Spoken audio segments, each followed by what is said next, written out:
लेकिन अगर भारत को बचाना है तो फिर भारत की भाषाओं को बचाना पड़ेगा, क्योंकि भारत की सारी भाषाओं के बिना भारत का बनना, भारत का होना, भारत का बचे रहना असंभव है। जब भाषा की बात हो तो उसको सिर्फ हिंदी मत समझिए, जहाँ भाषा की बात हो सिर्फ हिंदी की बात मत कीजिए।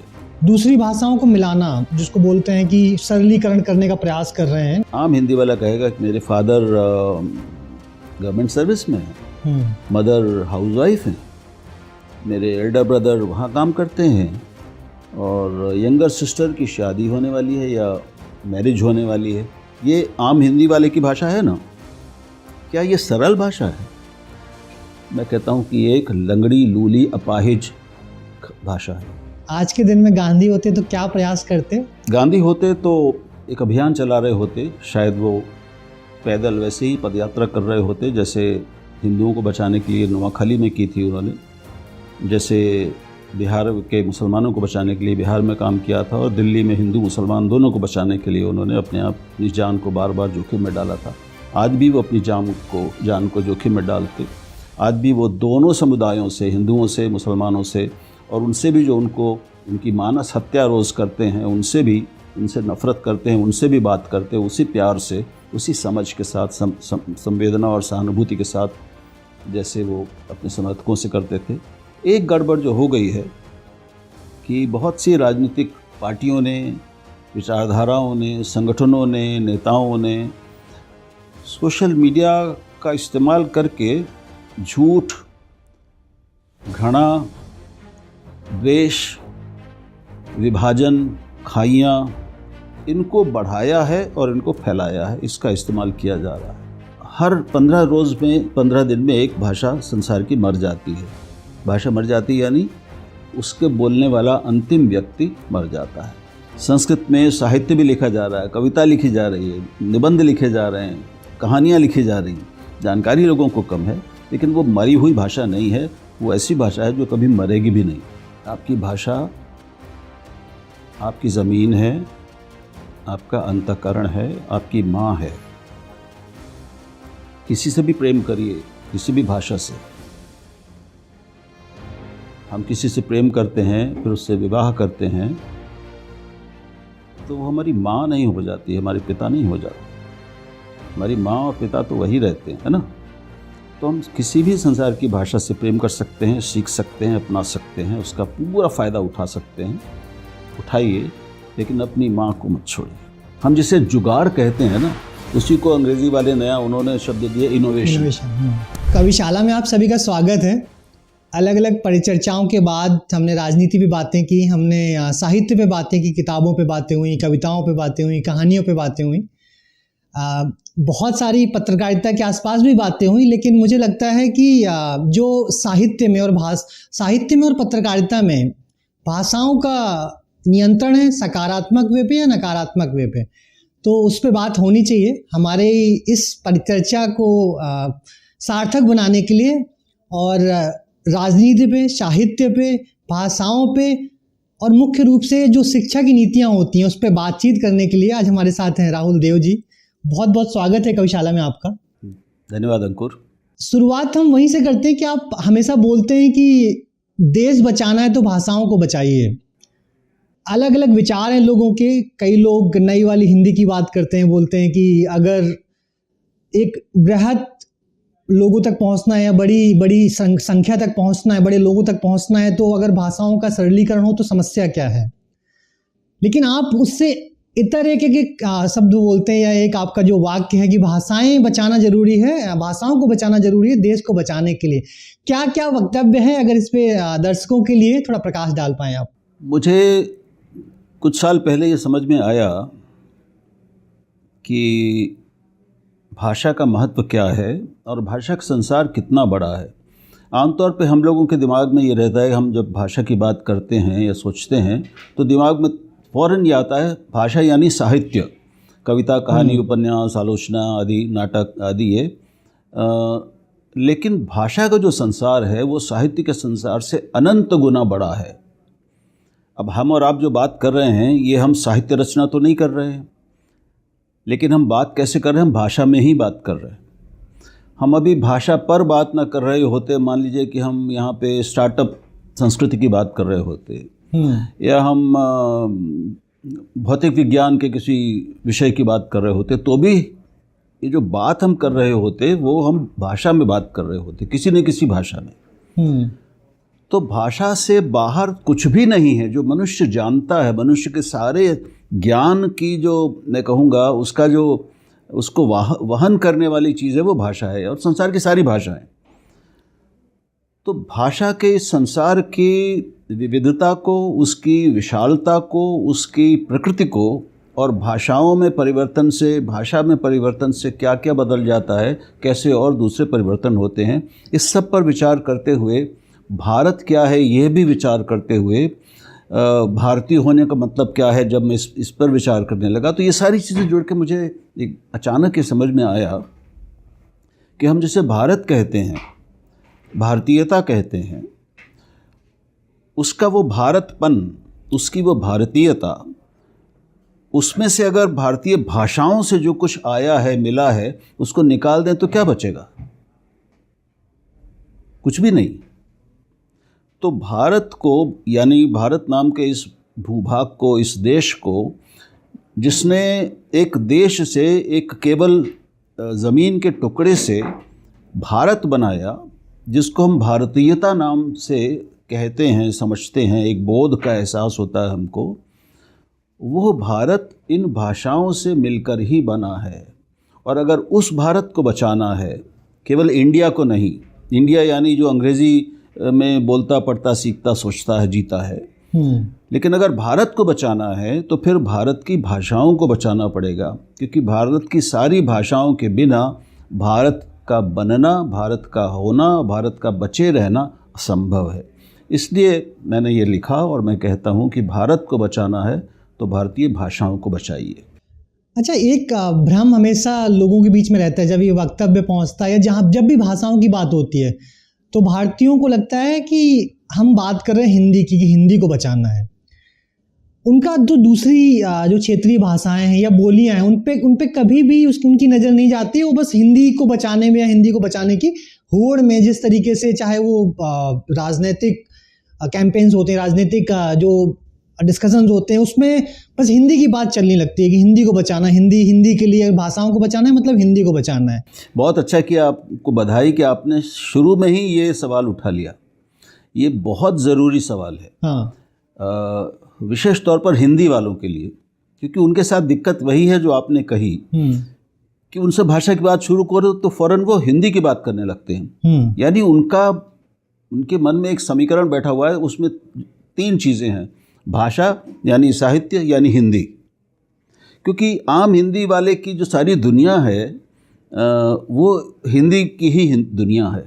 हमारे यहाँ जो भाषाओं की संख्या के आंकड़े, सरकारी आंकड़े हैं जो जनगणना के आधार पर बनाए जाते हैं, तो अगर आप वेबसाइट में देखेंगे तो उसमें कई तरीक़ों से भारत में भाषाओं की जो स्थिति है, कि कहाँ पर किस भाषा के कितने बोलने वाले हैं, ये सारी चीज़ें हमारी जनगणना से निकल के आती हैं। तो 2011 की जनगणना के जो आंकड़े, अभी भाषाओं के आंकड़े उपलब्ध हैं, उनसे पता चलता है कि सबसे ज़्यादा एक भाषिता हिंदी में है। यानी हिंदी वाले जो हैं, और हिंदी भाषी हम जानते हैं कि वो भारत में सबसे बड़ी संख्या में है, आधा भारत लगभग हिंदी भाषी है। तो इस पूरे हिंदी के इलाके में एक भाषिता सबसे ज़्यादा है बाकी भाषाओं की तुलना में। यानी इस इलाके में रहने वाले लोग सबसे बड़े प्रतिशत में, अनुपात में सिर्फ एक भाषा जानते हैं, यानी एक मानक भाषा, वो है हिंदी। लेकिन आप दूसरे प्रदेशों में जब जाते हैं, आप किसी भी दूसरे प्रदेश में जाएं, आप महाराष्ट्र में जाएं, बंगाल में जाएं, गुजरात में जाएं, आंध्र प्रदेश, तमिल, तेलुगु, किसी भी उसमें, वहाँ पर आपको ये पता मिलेगा कि वहाँ बहुभाषिता ज़्यादा है। कहीं पर द्विभाषिता यानी 2 भाषाएं लोग सहज रूप से बोलते हैं, कहीं पर 3 भाषाएं बोलते हैं। तो और बहुभाषिता हमेशा अच्छी मानी जाती है सारी दुनिया में। जो जितना बहुभाषी है वो उतना मैं कहूँगा कि वो बौद्धिक रूप से समृद्ध है, भाषिक रूप से समृद्ध है, और इसलिए वो इस बहुत विविध देश और विविध दुनिया में आगे बढ़ने के लिए, उससे निपटने के लिए उतना ज़्यादा तैयार है। जो एक ही भाषा में रहता है वो अंततः उसकी पूरी दिमागी दुनिया भी उसी एक भाषा के भीतर रह जाती है। तो बहुभाषिता एक गुण है, एक वरदान है, और ये एक योग्यता भी है जिसे हम नई भाषाएं सीखकर अर्जित करते हैं। जो जितना बहुभाषी है वो उतना, मैं कहूँगा, आगे बढ़ा हुआ है बौद्धिक रूप से, उतना बौद्धिक रूप से समृद्ध है, और वो उतने अलग अलग भाषा संसारों में वो जी सकता है, विचरण कर सकता है। एक ही भाषा में रहना हमें कई बार गहराई तो दे सकता है, लेकिन हमें विशदता, हमें फैलाव, हमें विविधता नहीं देता, और अंततः हम एक बहुभाषी लोगों की तुलना में थोड़े से गरीब रह जाते हैं। और ये हिंदी वालों के साथ समस्या है, और उनको दूसरी भाषाओं के बारे में जानकारी बहुत कम है। उससे भी गलत बात यह है कि दूसरी भाषाओं में उनकी दिलचस्पी कम है। और इसका मतलब क्या हुआ कि दूसरी भाषाओं में रहने वाले भारतीय जो हैं, या पूरी संसार के जो लोग हैं, वो कैसे हैं, उनकी दुनिया कैसी है, वो क्या सोचते हैं, क्या महसूस करते हैं, वो क्या लिख रहे हैं, क्या सोच रहे हैं, क्या रच रहे हैं, इसके बारे में उसकी जानकारी कम रह जाती है, उसका बोध भी कम होता है। तो ये एक थोड़ा संकीर्णतर हो जाता है उसका आंतरिक संसार। इसलिए हिंदी वालों के लिए ये ज़रूरी है कि वो दूसरी भाषाओं में रुचि लें, उनसे अपनी जान पहचान बढ़ाएं, और अपनी एक भाषिता को समझें, उसके नुकसान को समझें, और उसको दूर करें, बहुभाषी बनें।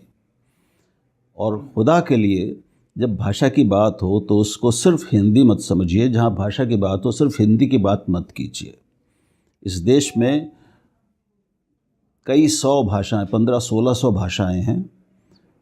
300 उनमें बड़ी भाषाएं हैं, उनमें भी 22 भाषाएं हमारे संविधान में 8वीं अनुसूची में हैं। लेकिन इस देश का जो भाषा संसार है, भाषा संपदा है, वो बहुत बड़ी है, और जितना हम उस संसार से परिचित होंगे उतने हम समृद्ध होंगे, और उतने हम भारत की एकता को मजबूत करेंगे। अच्छा, कई बार बहुभाषी होना अच्छी बात है, अलग अलग भाषाओं का ज्ञान होना अच्छी बात है, लेकिन होता क्या है कि हिंदी में दूसरी भाषाओं को मिलाना, जिसको बोलते हैं कि सरलीकरण करने का प्रयास कर रहे हैं। बहुत सारे लेखक भी हैं जो अपनी किताबों के जरिए उस भाषा को आगे लेके आ रहे हैं कि वो सरलीकरण कर रहे हैं। हिंदी की किताबें लिखते हैं बट उसमें बहुत सारे अंग्रेजी के शब्द डाल देते हैं।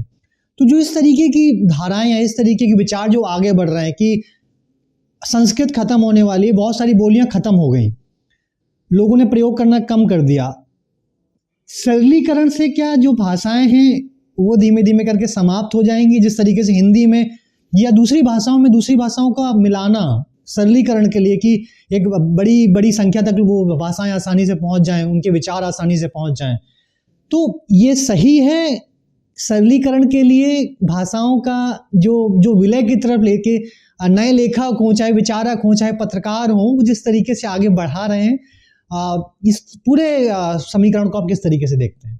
देखिए, इसमें 2-3 महत्वपूर्ण शब्द आपने कहे हैं, और दो वो अलग अलग शब्द और अलग अलग अर्थ हैं, उनके अलग महत्व है। सरलीकरण एक चीज़ है, एक भाषा में दूसरी भाषाओं के शब्दों को मिलाना बिल्कुल दूसरी चीज़ है। दोनों में आपस में कोई संबंध नहीं। ठीक है, ओके। एक ही भाषा को आप कई तरीके से बोल सकते हैं। एक सड़क की भाषा होती है, एक घर की आपसी गपशप की भाषा होती है, ठीक है, दुकान की भाषा, बाजार की भाषा दूसरी एक अलग तरह की होती है। एक भाषा शिक्षा की होती है, ज्ञान विज्ञान की होती है, साहित्य की होती है, विमर्श की होती है, बौद्धिक विमर्श की होती है। तो हम जिस भाषा में, आप दुनिया की किसी भी भाषा को लें, विकसित बड़ी भाषा को, तो हिंदी में जैसे मैंने 10वीं तक विज्ञान, गणित, इतिहास, भूगोल ये सब हिंदी में पढ़ा। साहित्य की बात नहीं कर रहा हूँ, साहित्य भी पढ़ाया जाता था, लेकिन ये सारे विषय भी हिंदी में पढ़ाए जाते थे। तो वो जो हमारी किताबें थी, इन विषयों की पाठ्यपुस्तकें थी, और हम सब लोगों ने ऐसे पढ़ाई की है, तो वो तो थी तो हिंदी में, लेकिन विज्ञान की पुस्तक की हिंदी हमारी आपसी बातचीत की जो हिंदी है उससे तो अलग थी, आज भी है।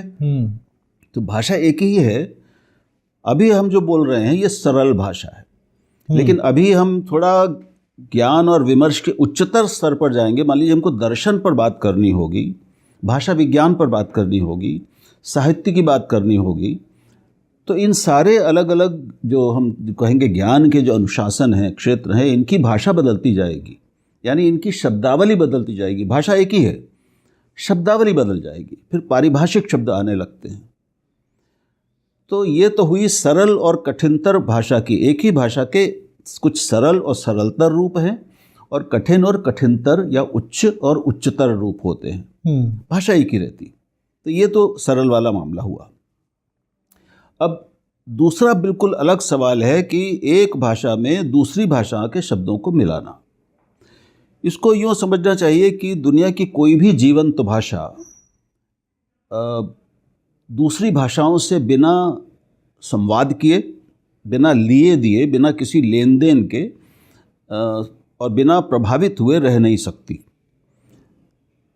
अब हम ही हैं, दो मनुष्य या कोई भी मनुष्य क्या दूसरे मनुष्यों से बिना संवाद के, बिना उनसे मिले जुले रह सकता है? हम नहीं रह सकते, समाज नहीं बनेगा। जब हम दूसरे से मिलते हैं तो कहीं ना कहीं किसी न किसी रूप में, हम भले ही उसको पहचाने या ना पहचाने, हम दूसरे से प्रभावित होते हैं, दूसरा हमसे प्रभावित होता है। ये किन्हीं भी दो जीवंत इकाइयों के संवाद और साथ बैठने से, संपर्क से ये स्वाभाविक प्रतिक्रिया होती है। तो जब भाषाएं एक दूसरे से मिलती जुलती हैं, जैसे पड़ोसी भाषाएं हैं, वो एक दूसरे से उनका निरंतर संवाद होता है। कई लोग जो मान लीजिए कि मध्य प्रदेश और महाराष्ट्र की सीमा पर जो लोग रहने वाले लोग हैं, वहाँ पर उनकी भाषा आप पाएंगे कि दोनों भाषाओं में दोनों भाषाओं के शब्द मिलते हैं। स्वाभाविक है, क्योंकि पड़ोसी भाषाएं हैं। तो एक के शब्द, एक की अभिव्यक्तियाँ दूसरे में आ जाती हैं, इसकी उसमें चली जाती हैं, हिंदी की मराठी में चले जाएंगी, मराठी की हिंदी में आ जाएंगी, और वहाँ पे एक अलग तरह की भाषा विकसित होगी जो थोड़ी मराठी भी होगी, मराठी शायद ज़्यादा होगी अगर वो महाराष्ट्र में है, और इधर होगी मध्य प्रदेश में तो वो ज़्यादा हिंदी होगी लेकिन थोड़ी मराठी भी होगी। तो ऐसे एक मिश्रित भाषा का जन्म होता है, और संसार की सभी जीवंत बड़ी भाषाएं मिश्रित भाषाएं हैं। उनमें बहुत सी भाषाओं के शब्द, अभिव्यक्तियां आए हुए हैं। बिना इसके कोई भी भाषा केवल एक छोटे से अपने कुएं में नहीं रह सकती। तो भाषाओं में ये आपसी लेन देन स्वाभाविक रूप से चलता रहता है, सारी दुनिया में चलता है, और ऐसे ही भाषाएं बनी हैं, समृद्ध हुई हैं, आगे बढ़ी हैं।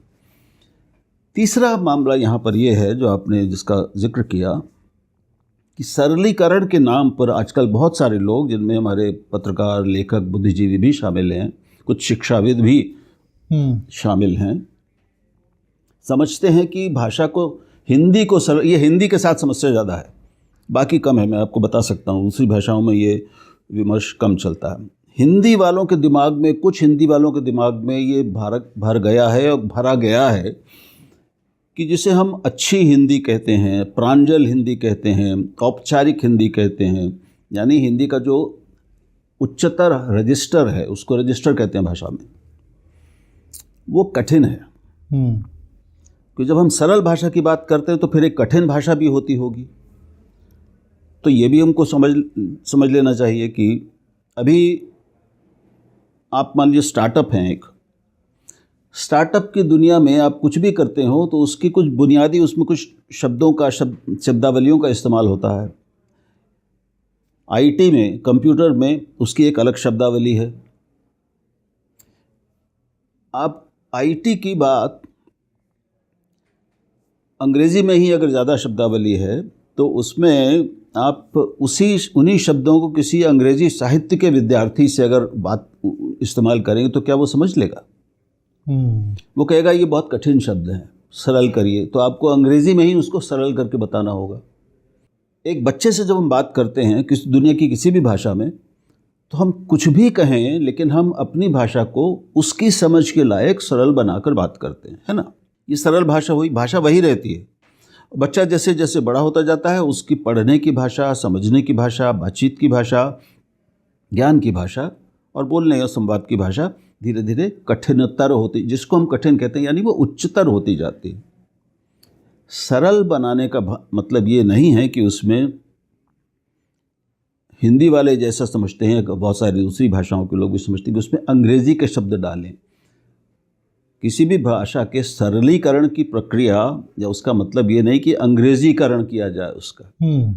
अब आप बताइए, बहुत सारे हमारे लोग हैं जो आम हिंदी वाले, जो उनसे आप सहज बात करेंगे तो आप अपने परिवार के बारे में बताइए, तो आम हिंदी वाला कहेगा कि मेरे फादर गवर्नमेंट सर्विस में हैं, मदर हाउसवाइफ हैं, मेरे एल्डर ब्रदर वहाँ काम करते हैं और यंगर सिस्टर की शादी होने वाली है या मैरिज होने वाली है। ये आम हिंदी वाले की भाषा है ना? क्या ये सरल भाषा है? मैं कहता हूँ कि एक लंगड़ी लूली अपाहिज भाषा है, क्योंकि जब हमारे मुंह से पिता नहीं निकलता, फादर निकलता है, तो क्या ये हिंदी का सरल होना हुआ? क्या पिता कठिन शब्द है? मेरी माँ घर पर काम करती हैं, मेरी माँ गृहिणी हैं या मेरी पत्नी गृहिणी है, क्या ये कठिन हिंदी है? माँ कठिन है? क्या भाई और बहन ये शब्द कठिन हैं अब? लेकिन आजकल इसको बोलते नहीं लोग, ब्रदर सिस्टर डॉटर यही बोला जा रहा है ना। क्या ये हिंदी का सरलीकरण है? ज़्यादातर लोग यही समझते हैं। लोगों को पता भी नहीं कि उनकी भाषा के साथ क्या हो रहा है। कुछ लोग, कुछ समझदार लोग भी, कमाल ये है कि वो इस प्रक्रिया को, यानी हिंदी की टांग तोड़ने को, इंग्लिश को सरल, हिंदी को सरल करना समझते हैं। ये हिंदी की आत्मा की हत्या है। इंग्लिश हिंदी को खा रही है। जो शब्द हमारी हिंदी के पास नहीं हैं, या जो शब्द किसी भी भाषा के पास नहीं है, वो दूसरी भाषाओं से लेना ही चाहिए। अब कैमरा है, जिस कैमरे पर हम और ये आप शूट कर रहे हैं, इसको अब हम संस्कृत में तो नहीं करेंगे। कैमरा तो कैमरा ही रहेगा, दुनिया की हर भाषा में कैमरे को कैमरा ही कहा जाएगा। कार को हम कार ही कहते हैं। बस, ट्रक, कार, रेल, ये बाहर से आई चीज़ें तो अपने साथ अपने नाम भी लाईं। हमने उनको वैसे के वैसे स्वीकार कर लिया अपनी भाषा में। अब आज हमें कार कहने पर कोई नहीं, हमें ये नहीं लगता कि ये अंग्रेज़ी का शब्द है। लेकिन हम घोड़े को हॉर्स बोलने लगे और हम टांगों को लेग्स ही बोलने लगे और हम पिता को फादर ही बोलने लगे, तो ये सरल होना नहीं हुआ, क्योंकि ये शब्द हमारे पास पहले से हैं। किताब है, हमारे पास किताब है, हमारे पास पुस्तक है, पोथी है, लेकिन हमारे मुंह से अगर बुक निकल रहा है तो ये हिंदी का सरलीकरण हुआ या हिंदी का बर्बादीकरण हुआ? मेरे हिसाब से तो ये बर्बाद करना हुआ उसको। ये हम अंग्रेजी हिंदी को, या कोई भी भाषा हो, वो हम मराठी में करेंगे तो मराठी में भी टैमलिश भी, अब तमिल में अंग्रेज़ी शब्द इतने आने लगे हैं कि वहाँ पे टैमलिश शब्द चलने लगा है।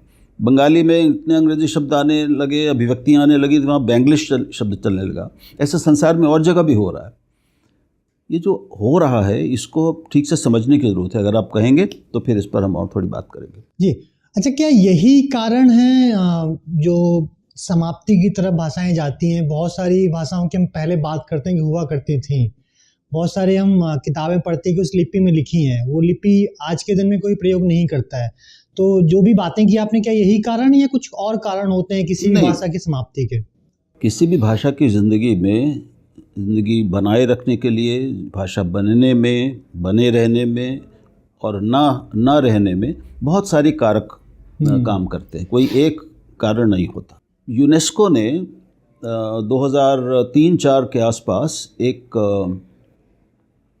दुनिया के कुछ श्रेष्ठतम भाषाविदों को बुलाकर एक उन्होंने समिति बनाई, टीम बनाई, और उनसे कहा कि आप भाषाओं के लिए एक ढांचा बनाइए, एक फ्रेमवर्क बनाइए, जिससे किसी भी भाषा की जो आप बात कर रहे हैं, एक है भाषा की जीवंतता, वाइटैलिटी, और दूसरी है उसका संकट। आप जो कह रहे हैं कि भाषाएं पहले दिखती हैं, लिपि दिखती है, लेकिन अब बोलने वाले नहीं रहे, ये संकटग्रस्त भाषाओं का चिन्ह है। संकटग्रस्त यानी इंडेंजर्ड, जो संकट में है, जो खतरे में है। तो एक दस्तावेज है, जिसको भाषा में ज़रा से भी रुचि हो, उसको मैं उससे अनुरोध करूँगा कि वो इंटरनेट पे जाके गूगल कर ले, ये मिल जाएगा। यूनेस्को का एक डॉक्यूमेंट है, language endangerment and vitality, language vitality and endangerment, भाषा की जीवंतता और संकटग्रस्तता या जोखिम या खतरे। इसमें इन भाषाविदों ने एक 9 कसौटियाँ बनाई। अब जितनी मुझे याद आती हैं मैं बताता हूँ, उससे आपको बात समझ में आ जाएगी कि भाषाएं कैसे जिंदा रहती हैं, कैसे जीवंत रहती हैं, कैसे बढ़ती हैं, कैसे धीरे धीरे कम होती हैं और कैसे मर जाती हैं। और भाषाएं मरती भी हैं, वो जन्म भी लेती हैं, मरती भी हैं।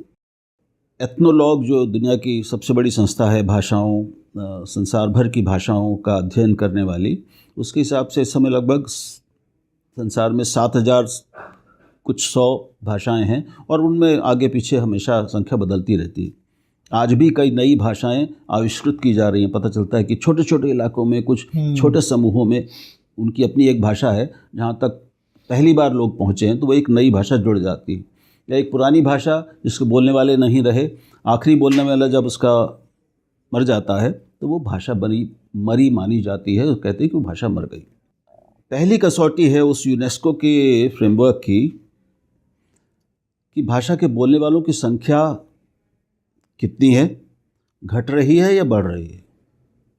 अगर घट रही है तो समस्या है, बढ़ रही है तो अच्छा है। कुल समाज में, क्योंकि ज़्यादातर जगह केवल एक ही भाषा नहीं बोली जाती। हम भाषा में भारत में ही अपने को देख लें तो यहाँ पे मैंने बताया कि कई 100 भाषाएं हैं, मातृभाषाएं कई हैं, 1600 के आसपास। तो अब कुल भारत को अगर हम एक समुदाय माने तो इस भारतीय समुदाय में किसी भी एक भाषा के बोलने वालों की संख्या पहली कसौटी हो गई। उसका अनुपात स्थिर है, घट रहा है, या बढ़ रहा है। संख्या और अनुपात में अंतर हम सब जानते हैं। तो आज अगर कोई भाषा, मान लीजिए हिंदी अभी 60% बोली जा रही है, 5 साल बाद अगर ये 59% हो जाता है तो इसका क्या मतलब होगा? हिंदी के लिए संकट है। 61% हो जाता है तो हिंदी की स्थिति बहुत अच्छी है। अब ये प्रतिशत जो है ये जनसंख्या के हिसाब से बदलता है। जनसंख्या हमारी बहुत ज़्यादा हो जाए तो प्रतिशत अगर हिंदी भाषी इलाके में जनसंख्या बहुत ज़्यादा बढ़ जाएगी और दूसरे भागों में कम बढ़े, जैसा कि अब हो रहा है, तो फिर ये प्रतिशत भी बदलता जाएगा, है ना। तो ये हुई दूसरी कसौटी। पहली कसौटी है कुल संख्या, दूसरी कसौटी है अनुपात। तीसरी कसौटी है कि उस भाषा के लिए वो भाषा नए विषयों, ज्ञान के नए क्षेत्रों, उनमें उसका प्रवेश है कि नहीं। वो प्रवेश या उन क्षेत्रों में उसकी जो उपस्थिति है, उसका जो इस्तेमाल है, वो कम हो रहा है, स्थिर है या बढ़ रहा है। नई टेक्नोलॉजी जो आ रही हैं, नई तकनीकें आ रही हैं, विज्ञान के जो नए क्षेत्र आ रहे हैं, नई टेक्नोलॉजी, उनमें उस भाषा की उपस्थिति और उनका इस्तेमाल कम हो रहा है, स्थिर हो रहा है या बढ़ रहा है। ये चौथी हो गई। वो भाषा अपने को नए तकनीकों और नए तौर तरीकों के साथ मिलाकर चल पा रही है कि नहीं, इसका अनुपात कम हो रहा है, ज़्यादा हो रहा है या स्थिर है। ये एक और कसौटी है।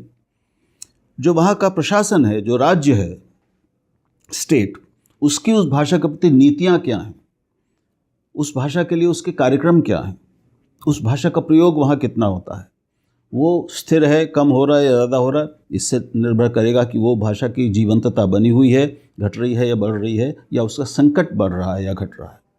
अंतिम इस तरह से इसमें फिर साहित्य आता है, फिर वो उस भाषा का दस्तावेजीकरण यानी उसका डॉक्यूमेंटेशन कैसा है, किस स्तर का है, कितना उसकी मात्रा क्या है, कम हो रहा है, बढ़ रहा है। अंतिम सबसे महत्वपूर्ण बात अंकुर ये है, उस भाषा के बोलने वाले समुदाय का अपनी भाषा के प्रति भाव क्या है, the attitude of the community towards its own language.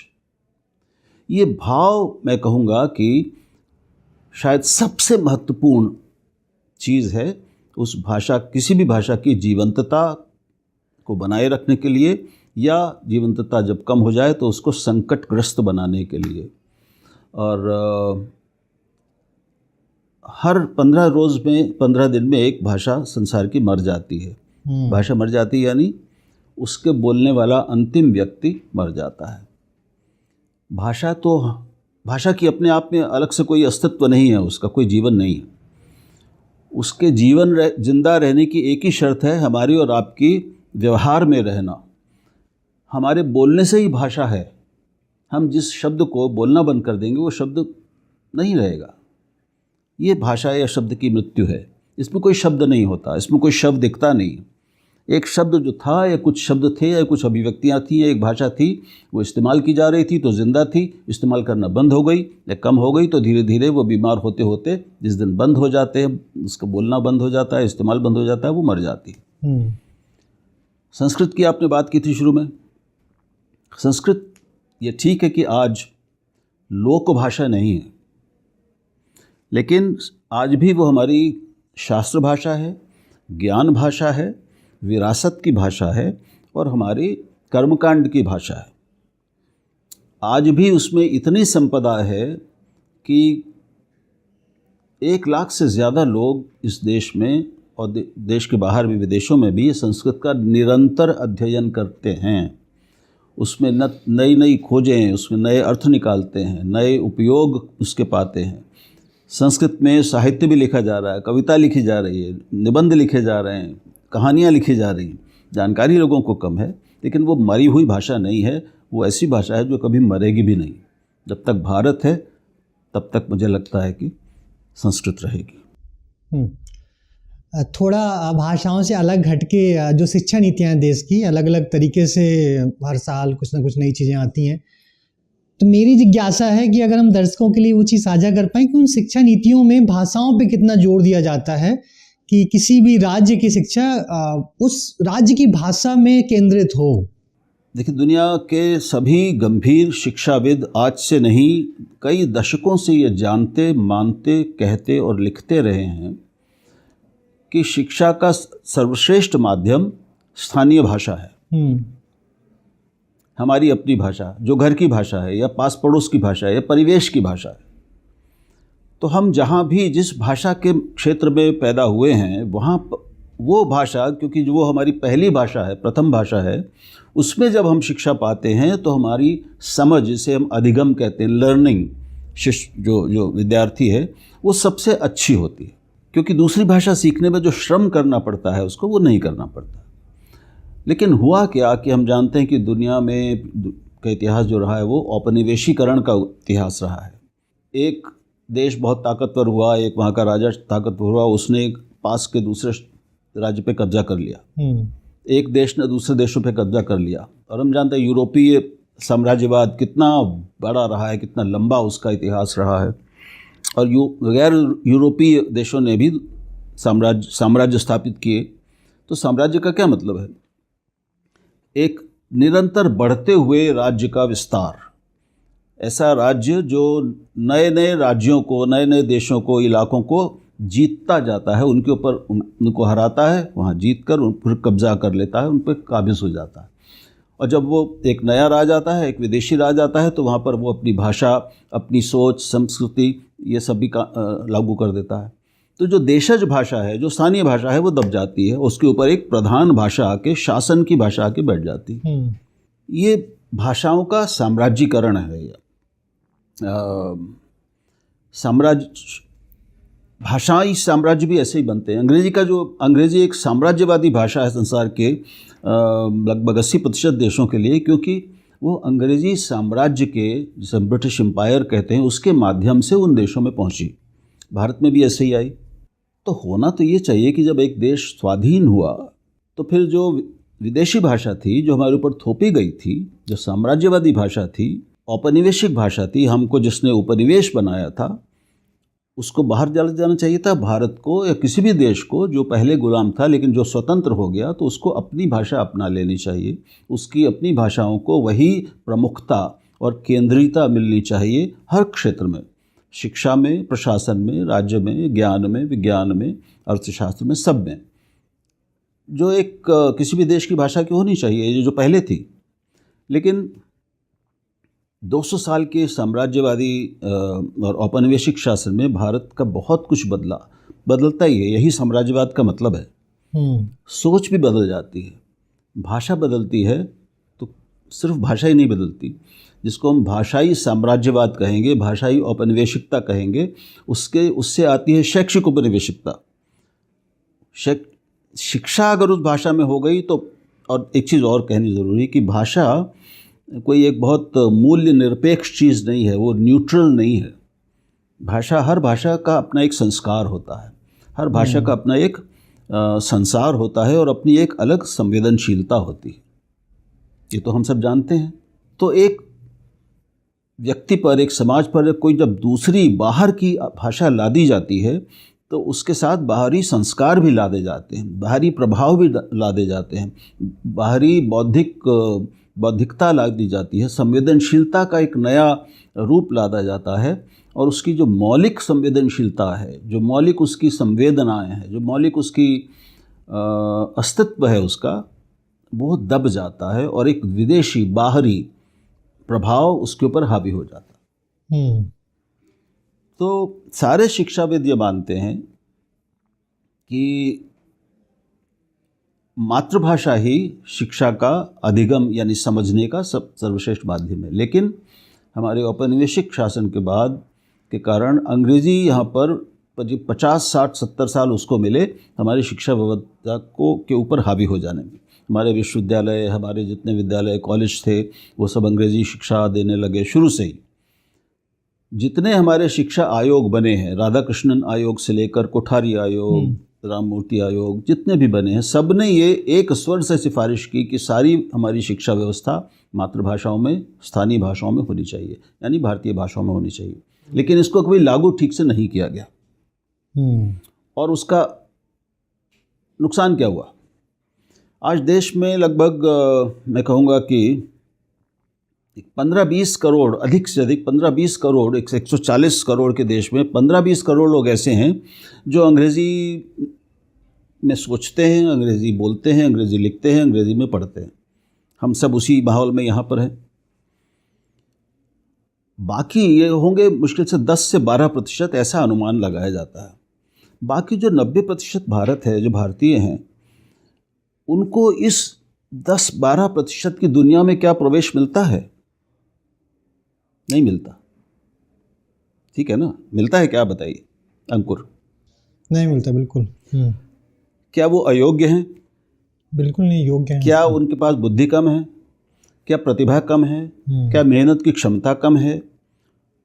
उनको जब ये जो उच्च वर्ग है, जो हम अंग्रेज़ी भाषी उच्च वर्ग कहते हैं, और ये औपनिवेशिक हमारे पूरे अनुभव की और नीतियों की देन है, ये ऐसा हो गया जो देश पर शासन करता है। हर क्षेत्र में इसी का प्रभुत्व है, इसी की प्रधानता है, इसी की चलती है।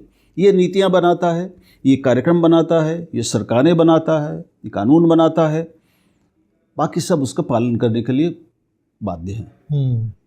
सच्चा लोकतंत्र तब होगा जब ऊंचे से ऊंचे पद पे बैठे व्यक्ति और सबसे गरीब, सबसे पिछड़े व्यक्ति की भी भाषा एक होगी और उसको उतने ही अधिकार और प्रगति के अवसर होंगे जितने ऊपर वालों को हैं। यही लोकतंत्र का मतलब हुआ ना।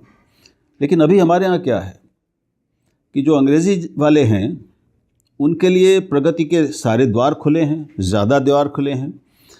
अगर आप कितने ही प्रतिभाशाली हों, आप जीनियस हों, आप में ईश्वर ने आपको खूब प्रतिभा दी हो, किसी भी क्षेत्र में बुद्धि दी हो, मेहनत की क्षमता दी हो, सपने दिए हो, महत्वाकांक्षाएं दी हों, लेकिन अगर आपके पास अंग्रेज़ी नहीं है तो आप एक सीमा के बाद ऊपर नहीं उठ पाएंगे या फिर आपको बहुत ज़्यादा कठिनाई होगी उठने में। और दूसरी ओर अगर आपके पास अंग्रेज़ी है और उसके तौर तरीके हैं जिसको हम मैनरिज्म कहते हैं, अगर वो है तो आपके पास प्रतिभा कम है, आप बड़े औसत दर्जे के हैं, मीडियोकर हैं, लेकिन आपके एक तो कनेक्शंस वैसे होंगे, आपका एक संपर्क का जाल वैसा होगा और आपको प्रगति के, रोज़गार के, नौकरी के, आगे बढ़ने के अच्छे अवसरों को तक आपकी पहुंच थोड़ी ज़्यादा होगी। ये जो असमानता है, और इसके अलावा एक ये तो अपने आप में देश के लिए घातक है ये, क्योंकि ये 90% भारतीय प्रतिभा को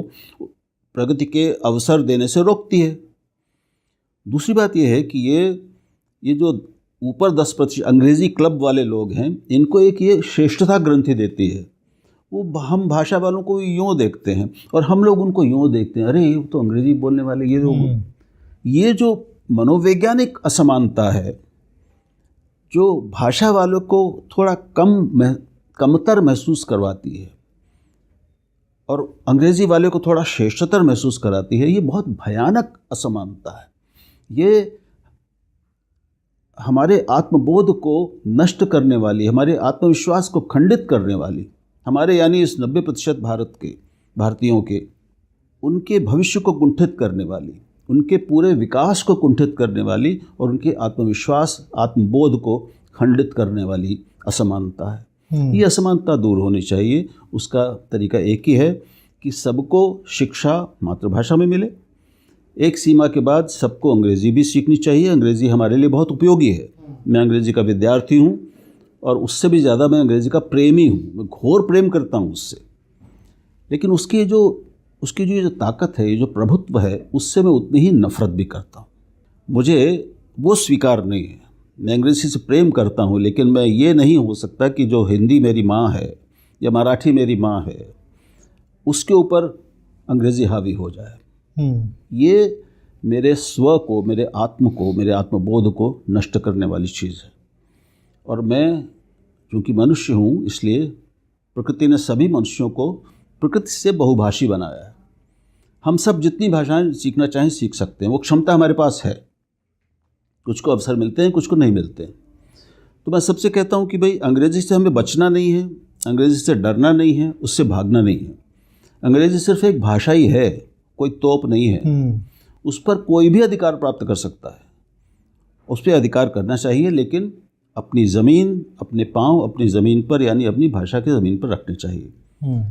तो भारत के बढ़ने का तरीका जो मुझे लगता है, बहुत लोगों को लगता है, हमारी ये बहुत अच्छी बात है कि हमारी जो नई शिक्षा नीति आई है वो भारतीय भाषाओं को, स्थानीय भाषाओं को केंद्रीय महत्व देती है। पहली बार 60-70 साल बाद एक शिक्षा नीति आई है जो सचमुच भाषाओं को केंद्रीयता देती है और नर्सरी से उच्चतम स्तर तक, शोध के PhD के स्तर तक स्थानीय भाषाओं में शिक्षा को, शिक्षा ग्रहण को, ज्ञान ग्रहण को, ज्ञान निर्माण को संभव बनाने की ओर कदम बढ़ाती है। ये बहुत स्वागत योग्य है। ये ठीक से लागू हो जाए, ये सुनिश्चित करना अब हमारा काम है, यानी इस सरकार का, राज्य का, हम सब का काम है। ये अगर हुआ तो भारत की 100% प्रतिभाओं को अपनी अपनी भाषा में उच्चतम ज्ञान ग्रहण का, उच्चतम ज्ञान निर्माण का और अपने भविष्य निर्माण का अवसर मिलेगा। तब भारत की प्रतिभा, मैं समझता हूँ, अपना वो असली चमत्कार, अपना वो चमत्कारिक शक्ति अपनी प्रकट करेगी जो उसकी सामर्थ्य है और जो उसकी नियति है। बिल्कुल। और बहुभाषी होना हमें लगता है कि एक अच्छी निशानी है किसी भी व्यक्ति की। उससे होता क्या है ना कि वो कई भाषाओं की किताबें पढ़ सकते हैं, जिसका खुद का ज्ञान में वृद्धि होती है। बिल्कुल। तो ये तो बात की आपने शिक्षा नीतियों की, जिसमें शिक्षा नीतियों और भाषाओं का किस तरीके से समन्वयन है, या किस तरीके से शिक्षा नीतियाँ आ रही हैं जो भाषाओं पे केंद्रित हैं या भाषाओं पे केंद्रित हो रही हैं, कि क्षेत्रीय भाषाओं को केंद्र में रख रही हैं, शिक्षा, आगे की शिक्षा प्राप्त करने के लिए जो नर्सरी से स्टार्ट होती है। सर, चूँकि आपका जो आपने एक लंबा अरसा पत्रकारिता में निकाला है, तो दूसरा शिक्षा नीतियों के बाद आज की जो पत्रकारिता है उसमें भाषाओं का किस तरीके से योगदान है? वो सकारात्मक हो सकता है, वो नकारात्मक हो सकता है, वो उत्थान की तरफ हो सकता है, वो पतन की तरफ हो सकता है। आपके क्या विचार हैं जब आप आज की पत्रकारिता को देखते हैं और भाषाओं को देखते हैं? अंकुर, मैं नहीं जानता आपको जानकारी है कि नहीं, जैसे मैंने कहा कि मैं हिंदी का विद्यार्थी, अंग्रेज़ी का विद्यार्थी रहा हूँ, हिंदी का विद्यार्थी नहीं रहा हूँ, हिंदी साहित्य का उस तरह से। अंग्रेज़ी का प्रेमी तो हूँ ही, लेकिन मेरी पत्रकारिता की शुरुआत भी अंग्रेज़ी से ही हुई। मैं पत्रकारिता के पहले 9 साल अंग्रेज़ी का पत्रकार रहा।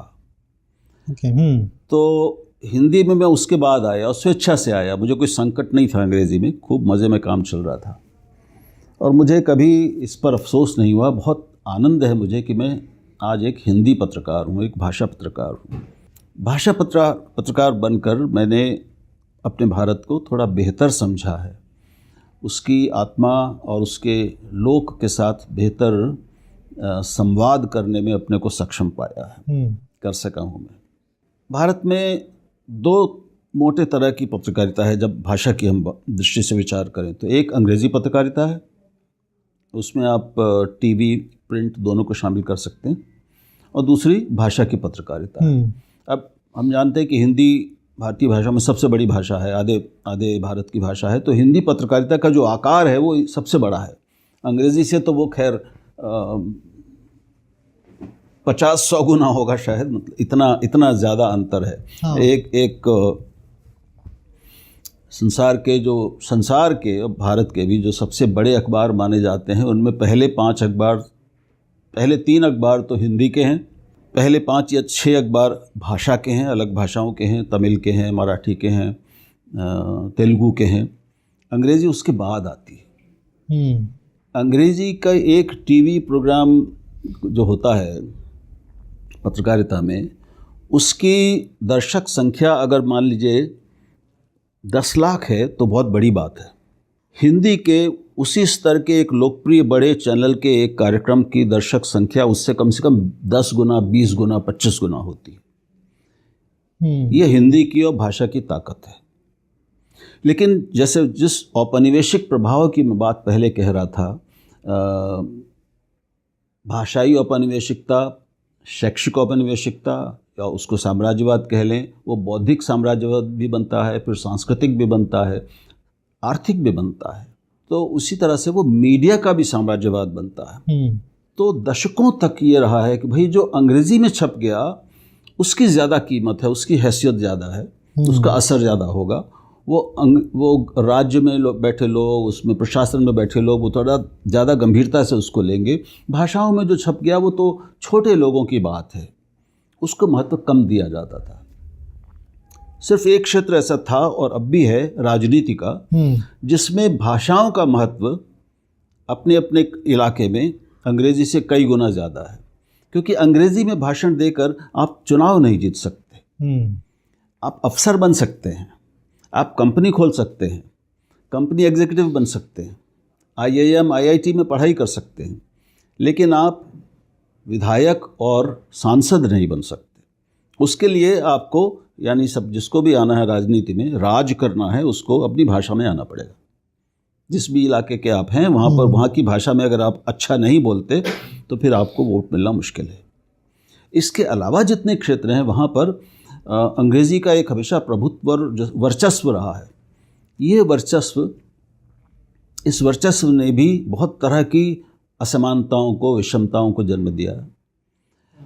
धीरे धीरे अब लोगों को, जैसे जैसे भारतीय लोगों में आत्मविश्वास बढ़ा है, भारत की आर्थिक हैसियत बढ़ी है, संपन्नता बढ़ी है, दुनिया में उसका आदर बढ़ा है, उसकी जगह बढ़ी है, ज़्यादा बड़ी संख्या में लोग भारतीय विदेश में जा रहे हैं, अच्छा काम कर रहे हैं, नाम कमा रहे हैं, सफल हो रहे हैं, तो भारत के लिए निगाह भी एक बदली है। उससे भारतीय लोगों में अपनी भाषा के प्रति भी एक नया आत्मविश्वास जागृत हुआ। लेकिन यह भी बहुत अधूरा है। जब तक भारतीय प्रतिभाएं, भारतीय युवा अपनी अपनी भाषाओं में उच्चतम ज्ञान, वैश्विक ज्ञान ग्रहण नहीं कर सकते और फिर वैश्विक ज्ञान निर्माण नहीं कर सकते, तब तक भाषाओं को अपनी पूरी वाजिब जगह नहीं मिलेगी और तब तक भारतीय प्रतिभाओं को भी वो सम्मान और वो जगह नहीं मिलेगी जिसके वो हकदार हैं। और किसी भी भाषा में काम करने का मतलब अंग्रेज़ी से के विरोध में खड़े होना नहीं है। हम सब, मैं कहता हूँ, हम सबको बहुभाषी होना चाहिए। हम सब द्विभाषी तो हैं ही हैं, 2 भाषाएं तो हम लोग बोलते ही हैं। आप भी हिंदी और अंग्रेज़ी दोनों बराबर अधिकार से बोलते हैं, मैं भी बोलता हूँ, तो ये किसी के लिए भी संभव है। तो हम अंग्रेज़ी पर अधिकार करें, अंग्रेज़ी से जो कुछ हमें मिल सकता है या जिस भी भाषा से हमें जो ज्ञान मिल सकता है वो हमें स्वीकार करनी चाहिए, सीखनी चाहिए। हमें ज्ञान चाहिए, हमें तकनीक चाहिए, हमें विज्ञान चाहिए। तो ज्ञान, विज्ञान, तकनीक हमें जिस भी भाषा से मिले, हमें सीख कर उसको ग्रहण करना चाहिए।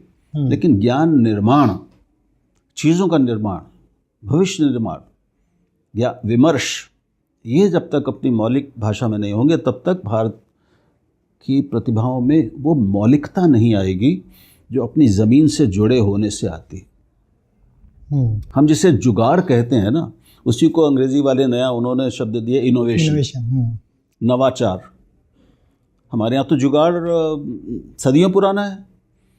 तो ये जो नवाचार की मौलिक प्रतिभा है, इसका अंग्रेजी शिक्षा से कोई लेना देना नहीं।